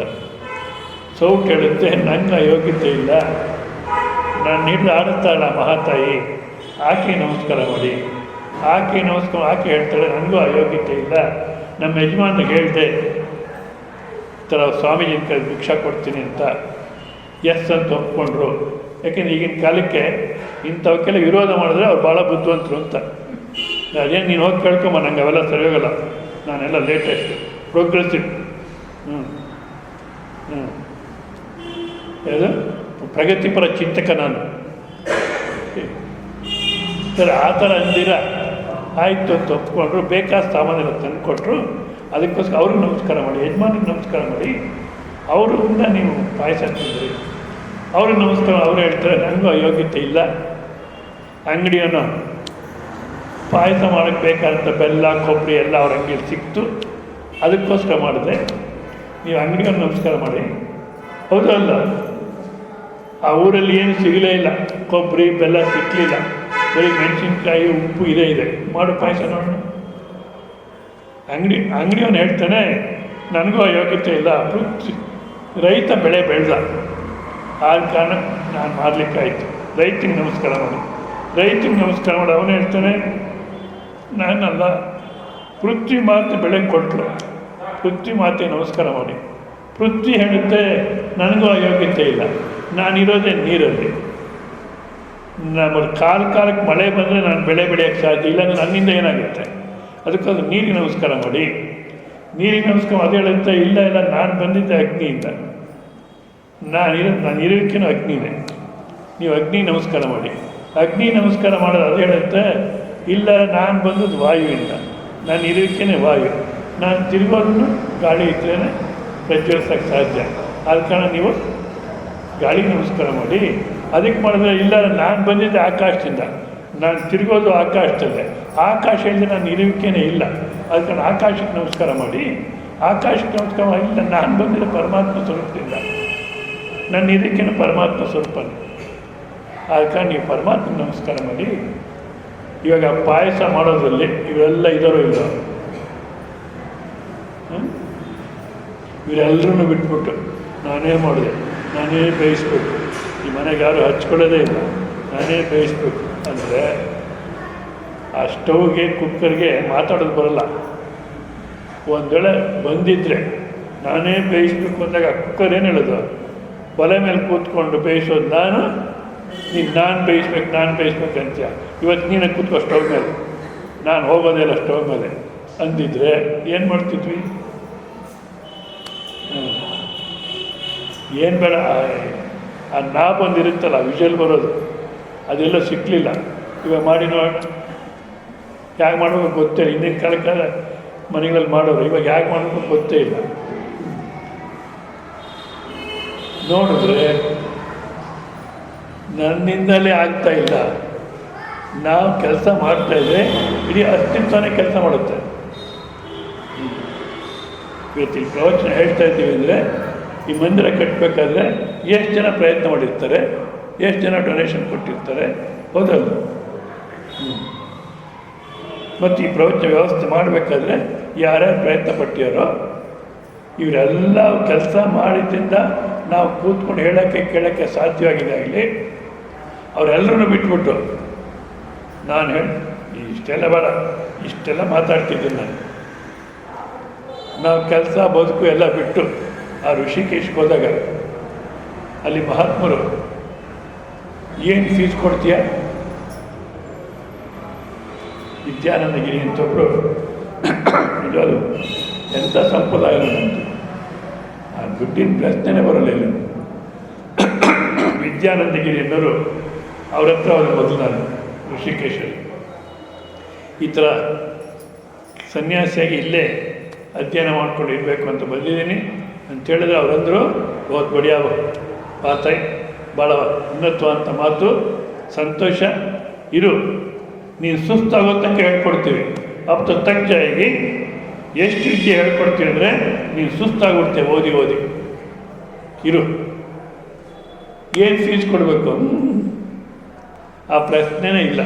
ಊಟ ತಿಂಡಿ ಎಲ್ಲ ಹಾಕಿ ನಿಮ್ಮ ಸೌಕರ್ಯ ಎಲ್ಲ ನೋಡಿಕೊಂಡು ಹೇಳ್ಕೊಡ್ತೀವಿ ಅಂದರು. ಅದೇ ರೀತಿ ಮುಕ್ತಾನಂದ ಅಂತ, ದಯಾನಂದ ಸರಸ್ವತಿಗಳು ಅವರೆಲ್ಲ ನಮ್ಗೆ ಉಪದೇಶ ಮಾಡಿದ್ರಿಂದ ಇವತ್ತಿಲ್ಲಿ ಮಾತಾಡೋಕ್ಕೆ ಸಾಧ್ಯ ಹೊರತು ನಾನೇ ಹೇಳ್ತೀನಿ ಅಂದರೆ ಅವ್ರನ್ನೆಲ್ಲ ಬಿಟ್ಬಿಟ್ಟು ಹೇಳೋಣ ಸಾಧ್ಯವೇ ಇಲ್ಲ ಅಲ್ಲ. ಆ ಕಾರಣ ಕರ್ತೃತ್ವ ಅನ್ನತಕ್ಕಂಥದ್ದು ನಾವು ಕೆಲಸ ಮಾಡ್ತಿದ್ದೀವಿ ಅಂದರೆ ಇಡೀ ಅಸ್ತಿತ್ವ ನಮ್ಮ ಜೊತೆ ಕೆಲಸ ಮಾಡುತ್ತೆ, ಇಡೀ ಅಸ್ತಿತ್ವ ನಮ್ಮ ಜೊತೆ ಕೆಲಸ ಮಾಡುತ್ತೆ, ಹೌದಲ್ಲ? ಬೆಳಿಗ್ಗೆ ಮಾರ್ಕೆಟ್ಗೆ ಹೋಗಿ ಏನೋ ತೊಗೊಂಬಂದರೆ ನಾನೇ ತರಬೇಕು, ನಾನೇ ಒತ್ತಾಡಬೇಕು ಅಂತ ಅನ್ಸುತ್ತೆ ಮನಸ್ಸಿಗೆ. ಬ್ಯಾಂಗ್ಳೂರು ಬಂದಂತಾರೆ, ದೊಡ್ಡಬಳ್ಳಾಪುರ ಬಂದಂತಾರೆ, ಅವತ್ತು ಹೋಗಿ ತೊಗೊಂಬ ನೋಡೋಣ ಅಂದರೆ ಇವತ್ತು ನೀನು ಹೋಗಿ ತಂದಿದ್ದೀಯಾ ಅಂದರೆ ಅವ್ರು ಬಂದ್ ಮಾಡಲಿಲ್ಲ, ಆದ ಕಾರಣ ತಂದಿದ್ದೀಯಾ. ಸೊ ನೀನು ತಂದಿದ್ದಕ್ಕೆ ಅವರೇ ಮೂಲ. ಈ ರೀತಿ ಯೋಚನೆ ಮಾಡಿದಾಗ ಅಸ್ತಿತ್ವ ನಮ್ಮ ಜೊತೆ ಕೆಲಸ ಮಾಡ್ತಿರುತ್ತೆ. ನಾನು ಅನ್ನತಕ್ಕಂಥದ್ದು ಯಾವುದೋ ಒಂದು ಶಕ್ತಿ ಇಡೀ ಪ್ರಪಂಚ ನಡೆಸ್ಕೊಂಡು ಹೋಗ್ತಾ ಇದೆ, ಅದರಲ್ಲಿ ನನ್ನ ಶರೀರನೂ ಇದೆ. ನನ್ನ ಶರೀರನೂ ಆ ಅಸ್ತಿತ್ವದಲ್ಲಿದೆ, ಆದ ಕಾರಣ ನಡೀತಾ ಇದೆಯಾ ಹೊರತು ನಾನೇ ಮಾಡಿಲ್ಲ. ಇದು ಒಂದು. ಮತ್ತು ಏನೇ ಬಂದ್ರೂ ಪ್ರತಿದಿನ ಕರ್ಮಗಳನ್ನು ಮಾಡಿ ನಾವು ಅಂದ್ಕೊಂಡಂಥ ರೀತಿ ಫಲ ಬರುತ್ತೋ ಬರಲ್ವೋ, ಏನು ಬಂದ್ರೂ ಮನಸ್ಸನ್ನು ಸಮಾಧಾನವಾಗಿ ಇಟ್ಕೊಂಡಿರ್ಬೇಕು. ಸಮತ್ವಂ ಯೋಗ ಉಚ್ಯತೆ ಅಂತ. ಹೇಗಪ್ಪ ಸಮಾಧಾನವಾಗಿ ಇಟ್ಕೊಳ್ಳೋದು? ಅನೇಕ ರೀತಿಯಲ್ಲಿ ಅನೇಕ ಸಲ ಹೇಳ್ತೀನಿ. ಯಾಕಪ್ಪ ಮತ್ತೆ ಮತ್ತೆ ಯಾವ ಗ್ರಂಥ ತೊಗೊಂಡ್ರು ಇದೇನೆ ಬರುತ್ತೆ, ಇಷ್ಟೇ ಇರೋದು. ಭಗವದ್ಗೀತೆಯಲ್ಲಿ ಶಂಕರಾಚಾರ್ಯ ಬರೀತಾರೆ, 2ನೇ ಅಧ್ಯಾಯ 3ನೇ ಅಧ್ಯಾಯದಲ್ಲಿ ಸಮಸ್ತ ವೇದಾಂತ ಹೇಳಿದಾಗೋಯ್ತು. ಮತ್ತು ಈ 4ನೇ ಅಧ್ಯಾಯದಿಂದ ಏನು ಹೇಳಬೇಕು? ಇದನ್ನೇ ಹೇಳಬೇಕು. ಯಾಕೆ? ದುರ್ವಿಜ್ಞೇಯತ್ವ, ತಿಳ್ಕೊಳತಕ್ಕಂಥದ್ದು ಕಷ್ಟ. ಯಾಕೆ ಕಷ್ಟ ಆಗಿದೆ ಅಂದರೆ ಪರಮಾತ್ಮ ತಿಳ್ಕೊಳ್ಳಿಕ್ಕೆ ಕಷ್ಟಪಡಲಿ ಅಂತ ಬಚ್ಚಿಟ್ಕೊಂಡಿಲ್ಲ, ಹಾಗಲ್ಲ. ಮತ್ತು ನಾವಿಲ್ಲಿ ಕೇಳೋ ತನಕ ಕೇಳ್ತೀವಿ, ಇಲ್ಲಿಂದ ಎದ್ವಿ ಅಂದರೆ ಒಳಗಡೆಗೆ ಬರಬೇಕಾದ್ರೆ ಹೇಗಿದ್ವೋ ಮತ್ತು ವಾಪಸ್ ಹೋಗ್ಬೇಕಾದ್ರೆ ಹಾಗೆ ಇರ್ತೀವಿ. ಅದಕ್ಕೆ ಮನೆಗಳಲ್ಲಿ ಪ್ರವಚನಕ್ಕೆ ಹೋಗಿ ಬಂದ್ಯಾ ಗೊತ್ತೇಳು ನಮಗೆಲ್ಲ ಅಂತಾರೆ. ಯಾಕೆ ಹೋದಾಗಲೂ ಹಾಗೆ ಇದ್ದ, ಬಂದಮೇಲೂ ಹಾಗೆ ಇದೆ, ಬದಲಾವಣೆನೇ ಇಲ್ಲ. ಪ್ರವಚನಕ್ಕೆ ಹೋಗ್ಲಿಕ್ಕೆ ಮುಂಚೆ ಬೆಂಗಳೂರಲ್ಲಿ ಒಂದು ಸಲ ಒಂದು ಇನ್ಸಿಡೆಂಟ್ ನಡೀತು. ಒಬ್ಬ ಆಟೋ ಡ್ರೈವರ್ ಇದ್ದಾರೆ ಬೆಂಗಳೂರಲ್ಲಿ, ಏನೋ ಹೆಸರು ಬರ್ತದೆ, ಜ್ಞಾಪಕ ಒಂದು ಹೇಳ್ತೀನಿ. ಒಳ್ಳೆ ಮನುಷ್ಯ. ಪೂರ್ವದಲ್ಲಿ ನಾನು ಫೋನ್ ಮಾಡಿದ್ರೆ ಬರೋರು, ಚೆನ್ನಾಗಿ ಓಡಾಡ್ಸೋರು, ಎಷ್ಟು ಕೊಟ್ಟರು ಅಷ್ಟು ತೊಗೊಳ್ಳೋರು. ಇದು ಅವ್ರು ಒಂದು ಸಲ ಅವ್ರ ಪಕ್ಕದ ಮನೆಗೆ ಯಾರು ಗಂಡ ಹೆಂಡತಿ ಜಗಳ ಆಡ್ತಿದ್ದಂತೆ ಯಾವಾಗಲೂ. ಅವ್ರು ನಾನು ಫೋನ್ ಮಾಡಿದಾಗ ಅವ್ರು ಹೇಳಿದ್ರು, ನಮ್ಮ ಸ್ವಾಮೀಜಿ ಬರ್ತಾರೆ, ನೀವು ಬಂದು ಕೇಳಿ, ಸುಮ್ಮನೆ ಜಗಳ ಆಡ್ಕೊಳ್ತಿರ್ತೀರ, ಬಂದು ಪ್ರವಚನ ಕೇಳಿ ಅಂತ. ಸರಿ, ಆಕೆ ಬರಲಿಲ್ಲ. ಸರಿ, ಇವರು ಒಂದು 6 ದಿವಸ ಬಂದರು ಪ್ರವಚನಕ್ಕೆ. ಬೆಂಗಳೂರಲ್ಲಿ ಮೆಜೆಸ್ಟಿಕ್ಕಲ್ಲಿ ಕಪಾಲಿ ಥಿಯೇಟ್ರ್ ಹಿಂಭಾಗದಲ್ಲಿ ಅನಂತಾಶ್ರಮ ಅಂತಿದೆ, ಅಲ್ಲಿ ಪ್ರವಚನ ಮಾಡ್ತಿದ್ದೆ. ಆತ ಆಟೋ ಡ್ರೈವರ್ ಫ್ರೆಂಡು 6 ದಿವಸ ಪ್ರವಚನ ಕೇಳ್ದ. ಮನೆಯಲ್ಲಿ ಸಾಕಷ್ಟು ಬದಲಾವಣೆ ಕಾಣಿಸ್ತಾ ಆಕೆಗೆ. ಅವಾಗ ಮತ್ತೆ ಬಂದು ಕೇಳಿದ್ರು, ಎಲ್ಲಿ ಕರ್ಕೊಂಡು ಹೋಗ್ತೀರ ಇವರನ್ನು? ನಾನು ಹೇಳಿದ್ದೆ, ನಮ್ಮ ಸ್ವಾಮೀಜಿಗೆ ಬಂದಿದ್ದಾರೆ, ಬಂದು ಕೇಳಿ ಅಂತ ಹೇಳಿದ್ನಲ್ಲ. ಅವ್ರು ಬರ್ತೀರ, ನೀವು ಬರಲಿಲ್ಲ, ಪ್ರವಚನಕ್ಕೆ ಹೋಗ್ತಾ ಇದ್ದೀವಿ. ಹೌದಾ, ಹಾಗಿದ್ಮೇಲೆ ನಾನು ಬರ್ತೀನಿ ಅಂದರು. ಯಾಕೆಂದರೆ ದಿವಸ ಜಗಳ ಆಡೋರು 2 ದಿವಸ 3 ದಿವಸ ಪ್ರವಚನ ಕೇಳಿದ ಮೇಲೆ ಜಗಳ ನಿಲ್ಲಿಸ್ಬಿಟ್ರು. ಆಕೆ ಏನು ಹೇಳೋದು ಅದೇ ಕರೆಕ್ಟು. ಆಯಿತು ಆಯಿತು ಆಯಿತು. ಕಬೀರ್ ಹೇಳ್ತಾರೆ, ಹಾಯ್ ಹಾಯ್ ಕರ್ತಿರೋ ಬೈಟ್ ಆಫ್ ನೆಟ್ ಹಾವ್. ಎಲ್ಲದಕ್ಕೂ ಆಯಿತು ಆಯಿತು ಅಂತಿರೋ, ನಿನ್ನಲ್ಲಿ ನೀರು. ಅಂದರೆ ಆ ರೀತಿ ನಮಗೆ ಪರಿವರ್ತನೆ ಬರಬೇಕು. ಒಳಗಡೆಗೆ ಬರಬೇಕಾದ್ರೆ ಕಾಮ, ಕ್ರೋಧ, ಲೋಭ, ಮೋಹ, ಮದ, ಮಾತ್ಸರ್ಯ, ನಾನು ಇಂಥವನು, ನಾನಂದ್ರೆ ಏನು ಅಂದ್ಕೊಂಡೆ ಅನ್ನೋ ಅಹಂಕಾರದಿಂದ ಬಂದ್ವಿ. ವಾಪಸ್ ಹೋಗ್ಬೇಕಾದ್ರೆ ಅಹಂಕಾರವೂ ಇಲ್ಲ, ಅಹಂಕಾರದ ಕಾಮ ಕ್ರೋಧಗಳು ಇಲ್ಲ, ಎಲ್ಲ ಪರಮಾತ್ಮ ನಡೆಸ್ತಿದ್ದಾನೆ ಅಂದ್ಬಿಟ್ಟು ಕರ್ತೃತ್ವ ತೆಗೆದು ಮನಸ್ಸನ್ನು ಸಮಾಧಾನ ಇಟ್ಕೋಬೇಕಂದ್ರೆ ಏನೇ ಫಲ ಬರಲಿ ಮನಸ್ಸು ಒದ್ದಾಡಬಾರ್ದು. ಹೇಗೆ ಸಾಧ್ಯ ಅಂದರೆ, ಏನು ಬಂದಿದೆಯೋ ಅದರಲ್ಲೇನು ತಪ್ಪಿಲ್ಲ, ಏನು ನಡೆದಿದೆಯೋ ಜೀವನದಲ್ಲಿ ಅದರಲ್ಲೇನು ತಪ್ಪಿಲ್ಲ. ಮತ್ತು ನಿನ್ನ ನಿರೀಕ್ಷೆಯಲ್ಲಿ ತಪ್ಪು. ಯಾಕೆ ಪ್ರಾರಂಭದ ಪ್ರಕಾರ ಏನು ಬರಬೇಕು ಅದೇ ಬಂದಿದೆ, ತಪ್ಪೇನಾಗಿಲ್ಲ. ತೆಲುಗುದಲ್ಲಿ ಒಬ್ಬ ಮಾತು ಹೇಳ್ತಾರೆ, ನಿಧಿ ಕಾ ನಿಧಿ నీకులేనిది రమ్మన్నారాదు, నీది అయినది నీ కొరకున్నది పొమ్మన్నా పోదు, లేని దానిని రమ్మనకు మరి ఉన్నదానిని పొమ్మనకు, రాకపోకుల వాడుక తెలియక వేడుక లేదనకు. ಏನು ಬರಬೇಕಾಗಿದೆಯೋ ಅದೇ ಬಂದಿದೆ. ನಿನಗಾಗಿರತಕ್ಕಂಥದ್ದು, ನಿನ್ನದಾಗಿರೋದು ಯಾವುದು ಅದೇ ಬಂದಿದೆ. ನಿನ್ನದಲ್ಲದ್ದು, ನಿನಗಾಗಿ ಇಲ್ಲದ್ದು ಬಾ ಅಂದರೂ ಬರೋಲ್ಲ. ಆದ ಕಾರಣ ಬಂದಿದ್ದನ್ನು ಒಪ್ಕೊ, ಪ್ರಾರಬ್ಧ ಅಂತ. ಏನು ಸ್ವಾಮೀಜಿ ಪ್ರಾರಬ್ಧ ಅಂತ ಒಪ್ಕೊಂಡು ಬಿಡ್ತೀರಾ? ಎಷ್ಟು ಕಷ್ಟ ನೋಡಿ. ಎಷ್ಟು ಕಷ್ಟ ಅನುಭವಿಸಿದ್ರೆ ಅಷ್ಟು ನಮ್ಮ ಪಾಪ ಕಮ್ಮಿ ಆಗುತ್ತೆ. ನಮ್ಮ ಅಕೌಂಟಲ್ಲಿದ್ದಂಥ ಪಾಪ ಕಮ್ಮಿ ಆಗ್ತಾ ಇರುತ್ತೆ. ಈಗ ನನ್ನ ಮಾಡಿದ ಪಾಪ ಎಲ್ಲ ಹೋಯಿತು, ಪುಣ್ಯನೇ ಉಳಿಯುತ್ತೆ ಅಂದಾಗ ಪಾಪ ಹೋಗ್ತಿದೆ ಅಂತ ಓಡಾಡಬೇಕು, ಸಂತೋಷ ಪಡಬೇಕು. ಹೌದಲ್ಲ? ಅಷ್ಟೇ ಅಲ್ಲ, ಏನು ನಡೆದ್ರು ನಾವು ಮನುಷ್ಯನು ಬುದ್ಧಿಗೆ ನನ್ನ ದೌರ್ಬಲ್ಯ. ನಾವು ಅಯ್ಯೋ ಅಂದ್ಬಿಡ್ತೀವಿ. ಮತ್ತು ಅಕ್ಕಪಕ್ಕದ ಮನೆಯವರು, ಬಂಧು ಬಳಗ ಎಲ್ಲ ಅಯ್ಯೋ ಹಾಗಾಯ್ತಾ, ಅಯ್ಯೋ ನೀವು ಯಾವ ಜನ್ಮದಲ್ಲಿ ಏನು ಮಾಡಿದ್ರು ಪಾಪ ಅಂತ ಅವರು ಶುರು ಮಾಡ್ತಾರೆ. ಇವತ್ತೇನು ನಡೆದಿದೆಯೋ ಅದು ನಾಳೆಗೆ ಏನಾಗುತ್ತೋ ಇವತ್ತೇ ನಿಶ್ಚಯ ಮಾಡೋಕ್ಕಾಗಲ್ಲ. ನಾಳೆಗೆ ಒಳ್ಳೇದಾಗುತ್ತೋ ಕೆಟ್ಟದ್ದಾಗುತ್ತೋ ಇವತ್ತು ಹೇಳೋಕ್ಕಾಗಲ್ಲ. ಮೀರತ್ತಲ್ಲಿ ಯಾವುದೋ ಒಂದು ದೇವಸ್ಥಾನದಲ್ಲಿ ಬ್ರಿಟಿಷರ್ಸ್ ಟೈಮಲ್ಲಿ ಒಬ್ಬ ಕೆಲಸ ಮಾಡ್ಕೊಂಡಿರ್ತಾನೆ ದೇವಸ್ಥಾನದಲ್ಲಿ. ಆರತಿ ಸಮಯದಲ್ಲಿ ಗಂಟೆ ಹೊಡೆಯೋದು. ಆಗಿನ ಕಾಲಕ್ಕೆ 50,000 ರೂಪಾಯಿ, ₹50 ತಿಂಗಳಿಗೆ ಕೊಡ್ತಿರ್ತಾರಂತೆ. ಸರಿ, ಅಲ್ಲಿ ಫಾರಿನರ್ಸ್ ಬರೋದು ಅದೆಲ್ಲ ಜಾಸ್ತಿ ಆಯಿತು ಆ ದೇವಸ್ಥಾನಕ್ಕೆ. ಎಲ್ಲರೂ ಇಂಗ್ಲೀಷ್ ಕಲಿಬೇಕು, ದೇವಸ್ಥಾನ ಕೆಲಸ ಮಾಡಲ್ಲ, ಇಂಗ್ಲೀಷ್ ಕಲಿಬೇಕಂತಾರೆ. ಇವನಿಗೆ ಯಾವ ವಿದ್ಯೆನೂ ಇಲ್ಲ. ಆಗಲೇ 45-48 ಆಯಿತು, ನಾನೆಲ್ಲಿ ಇಂಗ್ಲೀಷ್ ಕಲೀಲಿ, ನನ್ನಿಂದ ಆಗೋಲ್ಲ ಅಂತ. ಆಗಲೇ ಕೆಲಸ ತೆಗೆದಾಕ್ಬಿಡ್ತೀವಿ ಅಂದರು. ಸರಿ, 1 ತಿಂಗಳು ಎಕ್ಸ್ಟ್ರಾ ಸಂಬಳ ಕೊಟ್ಟು ಕಳಿಸ್ಬಿಡ್ತೀವಿ ಅಂದರು. ₹100 ಕೊಟ್ಟು ತೆಗೆದಾಕ್ಬಿಟ್ಟು ಆ ₹100 ಜೋಬಲ್ಲಿ ಇಟ್ಕೊಂಡು ಯಾವುದೋ ರೋಡಲ್ಲಿ ಹೋಗ್ತಾ ಇದ್ದಾನೆ ಮೀರತ್ತಲ್ಲಿ, ಬಹುಶಃ 2 ಕಿಲೋಮೀಟ್ರು ಲೆಂತ್ ಅಂತದ್ದು. ಭಾಳ ಒದ್ದಾಡ್ತಾ ಇದೆ, ಮನಸ್ಸು ಕೆಲಸ ಹೋಯ್ತಲ್ಲ, ಮುಂದಕ್ಕೆ ಹೆಂಗೆ ಗತಿ ಅಂತ. ಅದನ್ನು ತಡ್ಕೊಳಕ್ಕಾಗ್ದಿರ ಸಿಗರೇಟನ್ನು ಕುಡಿಯೋಣ ಅಂದ್ಬಿಟ್ಟು ಸಿಗರೇಟ್ ಕುಡಿಯೋಣ ಅಂತ ನೋಡ್ತಾನೆ. ಆ ರಸ್ತೆಯಲ್ಲಿ ಸಿಗರೇಟ್ ಅಂಗಡಿನೇ ಇಲ್ಲ, ಸಿಗಲೇ ಇಲ್ಲ ಸಿಗರೇಟು. ಆವಾಗ ಒಂದು ಆಲೋಚನೆ ಬರುತ್ತೆ, ಗಲಾಟೆ ಮಾಡಿಸ್ಬೇಡಿಮ್ಮ, ಸಿಗರೇಟು ಅಂಗಡಿನೇ ಇಲ್ಲ. ಅವಾಗ ಒಂದು ಆಲೋಚನೆ ಬರುತ್ತೆ, ಈ ₹100 ಇದೆ, ಈ ₹100ಗೆ ನಾನೇ ಒಂದು ಪುಟ್ಟ ಸಿಗರೇಟ್ ಅಂಗಡಿ ಓಪನ್ ಮಾಡಿದ್ರೆ ಇಲ್ಲಿ ಬೀಡಿ ಸಿಗರೇಟು ಸಿಗುವಂಥದ್ದು ಬಹುಶಃ ಚೆನ್ನಾಗಿ ವ್ಯಾಪಾರ ಆಗ್ಬೋದು, ಯಾಕೆಂದರೆ ಇಲ್ಲವೇ ಇಲ್ಲ ಈ ರೋಡಲ್ಲಿ ಅಂದ್ಬಿಟ್ಟು ಪುಟ್ಟದಾಗ ವ್ಯಾಪಾರ ಮಾಡ್ತಾನೆ. ವ್ಯಾಪಾರ ಶುರು ಮಾಡಿದ್ರೆ ಚೆನ್ನಾಗಿ ನಡೆಯುತ್ತೆ. ಒಂದು 5-6 ವರ್ಷದಲ್ಲಿ 3-4 ಅಂಗಡಿ ಆಗಿಬಿಡುತ್ತೆ ಆ ಮೀರತ್ತಲ್ಲಿ ಮುಂದೆ. ಮತ್ತು SB ಅಕೌಂಟಲ್ಲಿ ಆಗಿನ ಕಾಲಕ್ಕೆ, ಇವಾಗ ಅದಕ್ಕೇನು ಬೆಲೆ ಇರೋಲ್ಲ, ₹5 ಲಕ್ಷ ಇಟ್ಕೊಂಡಿದ್ದಂತೆ. ಆ ಬ್ಯಾಂಕ್ ಮ್ಯಾನೇಜರ್ ಹೇಳ್ತಾರೆ, ₹5 ಲಕ್ಷ SB ಅಕೌಂಟಲ್ಲಿ ಹಾಕಿಟ್ಟಿದ್ಯಾ, FD ಮಾಡು, ನಿಂಗೆ ಇಂಟ್ರೆಸ್ಟ್ ಜಾಸ್ತಿ ಬರುತ್ತೆ ಅಂತ. ಅದೇನು ನನಗೇನು ಗೊತ್ತಿಲ್ಲ ರೀ, ನಾನು ಬರ್ತೀನಿ, ನೀವೇ ಅದೇನೋ ಮಾಡಿರಿ ಅಂತಾನೆ. ಸರಿ, ಹೋಗ್ತಾರೆ. ಅವರು ಅಪ್ಲಿಕೇಶನ್ ರೆಡಿ ಮಾಡಿ FDಗೆ ಸೈನ್ ಹಾಕ್ಕೊತಾರೆ. ಸೈನ್ ಹಾಕ್ಕೊಂಡ್ರೆ ಇವ್ನಿಗೆ ಸೈನ್ ಮಾಡೋಕ್ಕೂ ಬರಲ್ಲ.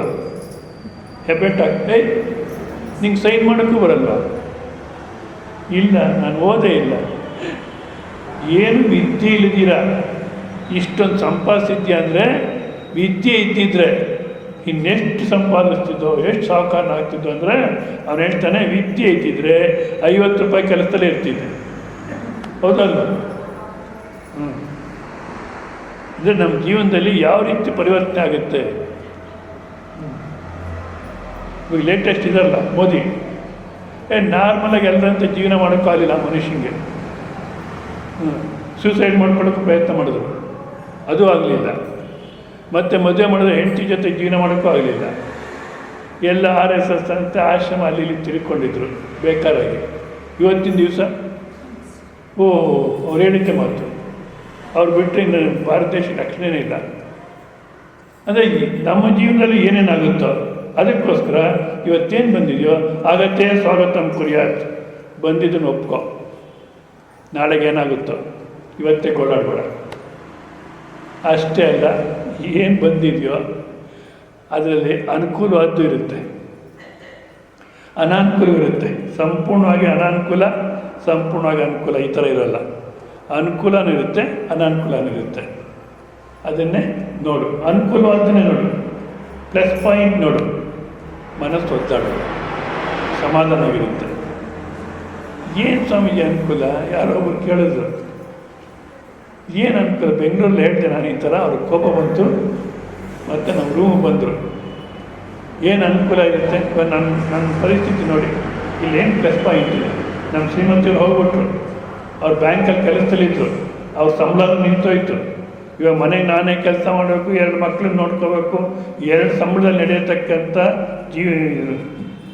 ಜೀವನ ಒಂದು ಸಂಬಳದಲ್ಲಿ ನಡಿಬೇಕು. ನಂಗೆ ಪ್ಲಸ್ ಪಾಯಿಂಟ್ ಏನಿದೆ ಅಂತ ಜಾಸ್ತಿ ಜೋರಾಗಿ ಮಾತಾಡ್ತಿದ್ರು. ಕೋಪದಲ್ಲಿದ್ದಾರೆ, ಇನ್ನು ಹೊಡೆದ್ಬಿಟ್ಟು ಅಂದ್ಬಿಟ್ಟು ನಾನು ಇವಾಗ ಟ್ರೈನ್ಗೆ ಹೋಗ್ತಾ ಇದ್ದೀನಿ, 2 ತಿಂಗಳಾದ್ಮೇಲೆ ಬರ್ತೀನಿ, ಆವಾಗ ನೀವು ಪ್ರಶ್ನೆ ತೊಗೊಂಬನ್ನಿ ಮಾತಾಡೋಣ, ಇವಾಗ ಟೈಮ್ ಇಲ್ಲ ಅಂತ ತಪ್ಪಿಸ್ಕೊಂಡ್ಬಿಟ್ಟೆ. ಆಮೇಲೆ 2 ತಿಂಗಳಾದ್ಮೇಲೆ ಹೋದರೆ ಆ ಪ್ರಶ್ನೆನೇ ಇಲ್ಲ. ಯಾಕೆ ಅಂದರೆ ಇನ್ನೊಂದು ಮದುವೆ ಆಗಿದ್ದಾರೆ. ಅದು ಯಾರಿಗೆ ಮದುವೆ ಆಗಿದ್ದಾರೆ? ಮೊದಲನೇ ಮದುವೆ ಮುಂಚೆ ಯಾರೋ ಹುಡುಗಿನ ಲವ್ ಮಾಡಿದ್ರಂತೆ, ಅದೇನೋ ಅದನ್ನು ಮಾಡ್ಕೊಳಕ್ಕಾಗಿರಲಿಲ್ಲ, ಬೇರೆ ಯಾವುದೋ ಮಾಡ್ಕೊಂಡು ಹೋಯಿತು. ಆ ಹುಡುಗಿ ಹಾಗೆ ಇತ್ತಂತೆ, ಮದುವೆ ಆಗಿದ್ದೀರ. ಇವಾಗ ಆ ಲವ್ ಮಾಡಿದ ಹುಡುಗಿನ ಮದುವೆ ಮಾಡ್ಕೊಂಡಿದ್ದಾರೆ. ಇವಾಗ ಮೊದಲೇ ಹೆಂಡತಿ ಸತ್ತಿದ್ದು ಅನುಕೂಲವಾಯಿತು, ಅನಾನುಕೂಲ ಆಯಿತು? ನಾವು ತಕ್ಷಣ ಅಂದ್ಬಿಡ್ತೀವಿ, ಒಪ್ಗೋ, ನಾಳೆಗೆ ಏನಾಗುತ್ತೋ. ಅದರಲ್ಲಿ ಏನು ಅನುಕೂಲ ಇದೆ ಅದನ್ನೇ ನೋಡು. ಅಷ್ಟೇ ಅಲ್ಲ, ಜೀವನ ಅಂದರೆ ನಾವು ಒಂದೇ ರೀತಿ ಇರಬೇಕು ಅಂತೀವಿ. ಉಪ್ಪಿಷ್ಟು, ಹುಳಿ ಇಷ್ಟು, ಖಾರ ಸಿಹಿ ಅಷ್ಟಿಷ್ಟು, ಒಪ್ಪಿದಳದ ಭೋಜ್ಯವು. ಉಪ್ಪು, ಹುಳಿ, ಖಾರ ಎಲ್ಲ ಇದ್ರೇ ಊಟ ಅನ್ನಿಸ್ಕೊಳುತ್ತೆ ಹೊರತು. ಹಬ್ಬಗಳ ದಿವಸ ನೋಡಿ ಬೇಕಾದರೆ ಯಾವುದೋ ಹೋಳಿಗೆ, ಕರಿಗಡುಬು ಏನೋ ತಿಂತಿರ್ತಾರೆ, ಕಡುಬು. ಮಧ್ಯ ಚಟ್ನಿನೂ ಉಪ್ಪಿನಕಾಯಿ ಇದ್ದರೆ ಅಂದ್ಕೊಳ್ತಾರೆ, ಯಾವತ್ತೊಂದು ದಿವಸ ತಿಂತಿದ್ದೆ ಸಿಹಿನ, ಅದನ್ನೇ ತಿನ್ನು. ಮತ್ತು ಈ ಖಾರ ಯಾಕೆ ಅಂದರೆ ಈ ಖಾರ ಇದ್ರೇ ಅದಕ್ಕೆ ರುಚಿ. ಬರೀ ಅದೇ ಆಗಿಬಿಟ್ರೆ. ಅದೇ ರೀತಿ ಶೀತ, ಉಷ್ಣ, ಸುಖ, ದುಃಖ, ಮಾನ, ಅವಮಾನ ಎಲ್ಲ ಇರೋದೇ ಜೀವನ.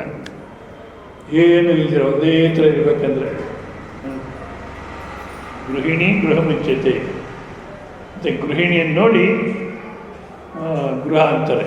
4 ಗೋಡೆಗಳು ನೋಡಿ ಗೃಹ ಅನ್ನೋದು. ಗೃಹಿಣಿ ಇರಬೇಕು, ಇದ್ದರೆ ಗೃಹ ಅಂತಾರೆ. ಆ ಗೃಹಿಣಿ ಹೇಗಿರಬೇಕು? ಗೃಹಂ ನಯತಿ ಇತಿ ಗೃಹಿಣಿ. ಮನೆಯನ್ನು ಕರ್ಕೊಂಡು ಹೋಗ್ಬೇಕು. ಮನೆಯನ್ನು ಕರ್ಕೊಂಡು ಹೋಗ್ತಾರೆ, 4 ಗೋಡೆಗಳನ್ನು ಕರ್ಕೊಂಡು ಹೋಗೋದಲ್ಲ. ಮತ್ತು ಮನೆಯಲ್ಲಿರ್ತಕ್ಕ ಎಲ್ಲರನ್ನು ಧಾರ್ಮಿಕ ಮಾರ್ಗದಲ್ಲಿ ಕರ್ಕೊಂಡು ಹೋಗ್ಬೇಕು. ಆಕೆ ಗೃಹಿಣಿ. ನೋಡ್ಕೊಳ್ಳಿ ಯಾರ್ಯಾರು ಆ ಥರ ಇದ್ದಿರೋ. ಆಕೆ ನಗ್ತಾ ಇರಬೇಕು, ಕೋಪ ಮಾಡ್ಕೊಳ್ಳೋದು, ನಗ್ತಾ ಇರ್ಬೇಕಂತಾರೆ. ಯಜಮಾನ್ರ ಮುಖ ನೋಡಿದಾಗೆಲ್ಲ ನಗ್ತಿದ್ರೆ, ಅನ್ನ ಹಾಕೋದು ನಗೋದು, ಸಾಂಬಾರು ಹಾಕೋದು ನಗೋದು, ಪ್ರತಿಯೊಂದಕ್ಕೂ ನಗೋದು. ಯಾವುದೋ ಫೋನ್ ಬರುತ್ತೆ, ಆ ಯಜಮಾನ್ರ ಸಂಬಂಧಿ ಯಾರು ಹೋಗ್ಬಿಟ್ಟಿದ್ದಾರೆ, ನೋಡ್ರಿ ನಿಮ್ಮವ್ರು ಯಾರು ಹೋದ್ರಂತೆ, ಭಾಳ ಸಂತೋಷ, ತಗೊಳ್ರಿ. ಅಂದರೆ ಈ ಜೀವನ ಅನ್ನೋದು ಯಾವಾಗ ನಗ್ತಿರ್ಬೇಕು, ಯಾವಾಗ ದಬಾಯಿಸಿ, ಇವೆಲ್ಲ ಇದ್ರೇ ಜೀವನ. ಇಲ್ಲಿ ಬೋರ್ ಹೊಡೆದ್ಬಿಡುತ್ತೆ. ಆ ಕಾರಣ ಸಂಪೂರ್ಣ ಒಪ್ಕೋ. ಇಷ್ಟು ಇದ್ದಲ್ಲಿ ನಾವು ಮನಸ್ಸನ್ನು ಸಮಾಧಾನ ಮಾಡಿ ಕರ್ತೃತ್ವರಹಿತವಾಗಿ ಜೀವನ ಮಾಡಿದ್ರೆ ಪರಮಾತ್ಮನಿನ ಸೇವೆ ಅಂತ ಮಾಡಿದಾಗ ಮನಸ್ಸು ಸಮಾಧಾನವಾಗಿರುತ್ತೆ. ಕರ್ಮ ಬಂಧನವಾಗಲ್ಲ, ಸಂಸಾರ ಬಂಧನವಾಗಲ್ಲ, ಆನಂದವಾಗಿರುತ್ತೆ. ಆಮೇಲೆ ಹೇಳಿದಂಥ ತತ್ವ ಅರ್ಥ ಆಗುತ್ತೆ. ಆದರೆ ಇಲ್ಲಿ ಕೇಳೋಷ್ಟು ಕೇಳ್ತಾರೆ, ಹೋಗ್ತಾ ಮಾತಾಡ್ಕೊಂಡು ಹೋಗ್ತಾರೆ. ಸ್ವಾಮೀಜಿಗೆ ಏನಾಗಬೇಕು, ಹೆಂಡಿಲ್ಲ ಮಕ್ಕಳಿಲ್ಲ, ಬಂದು ನಮ್ಮ ಮನೆಗೆ ನೋಡೋದು ಮಾಡೋದು ಗೊತ್ತಾಗುತ್ತೆ.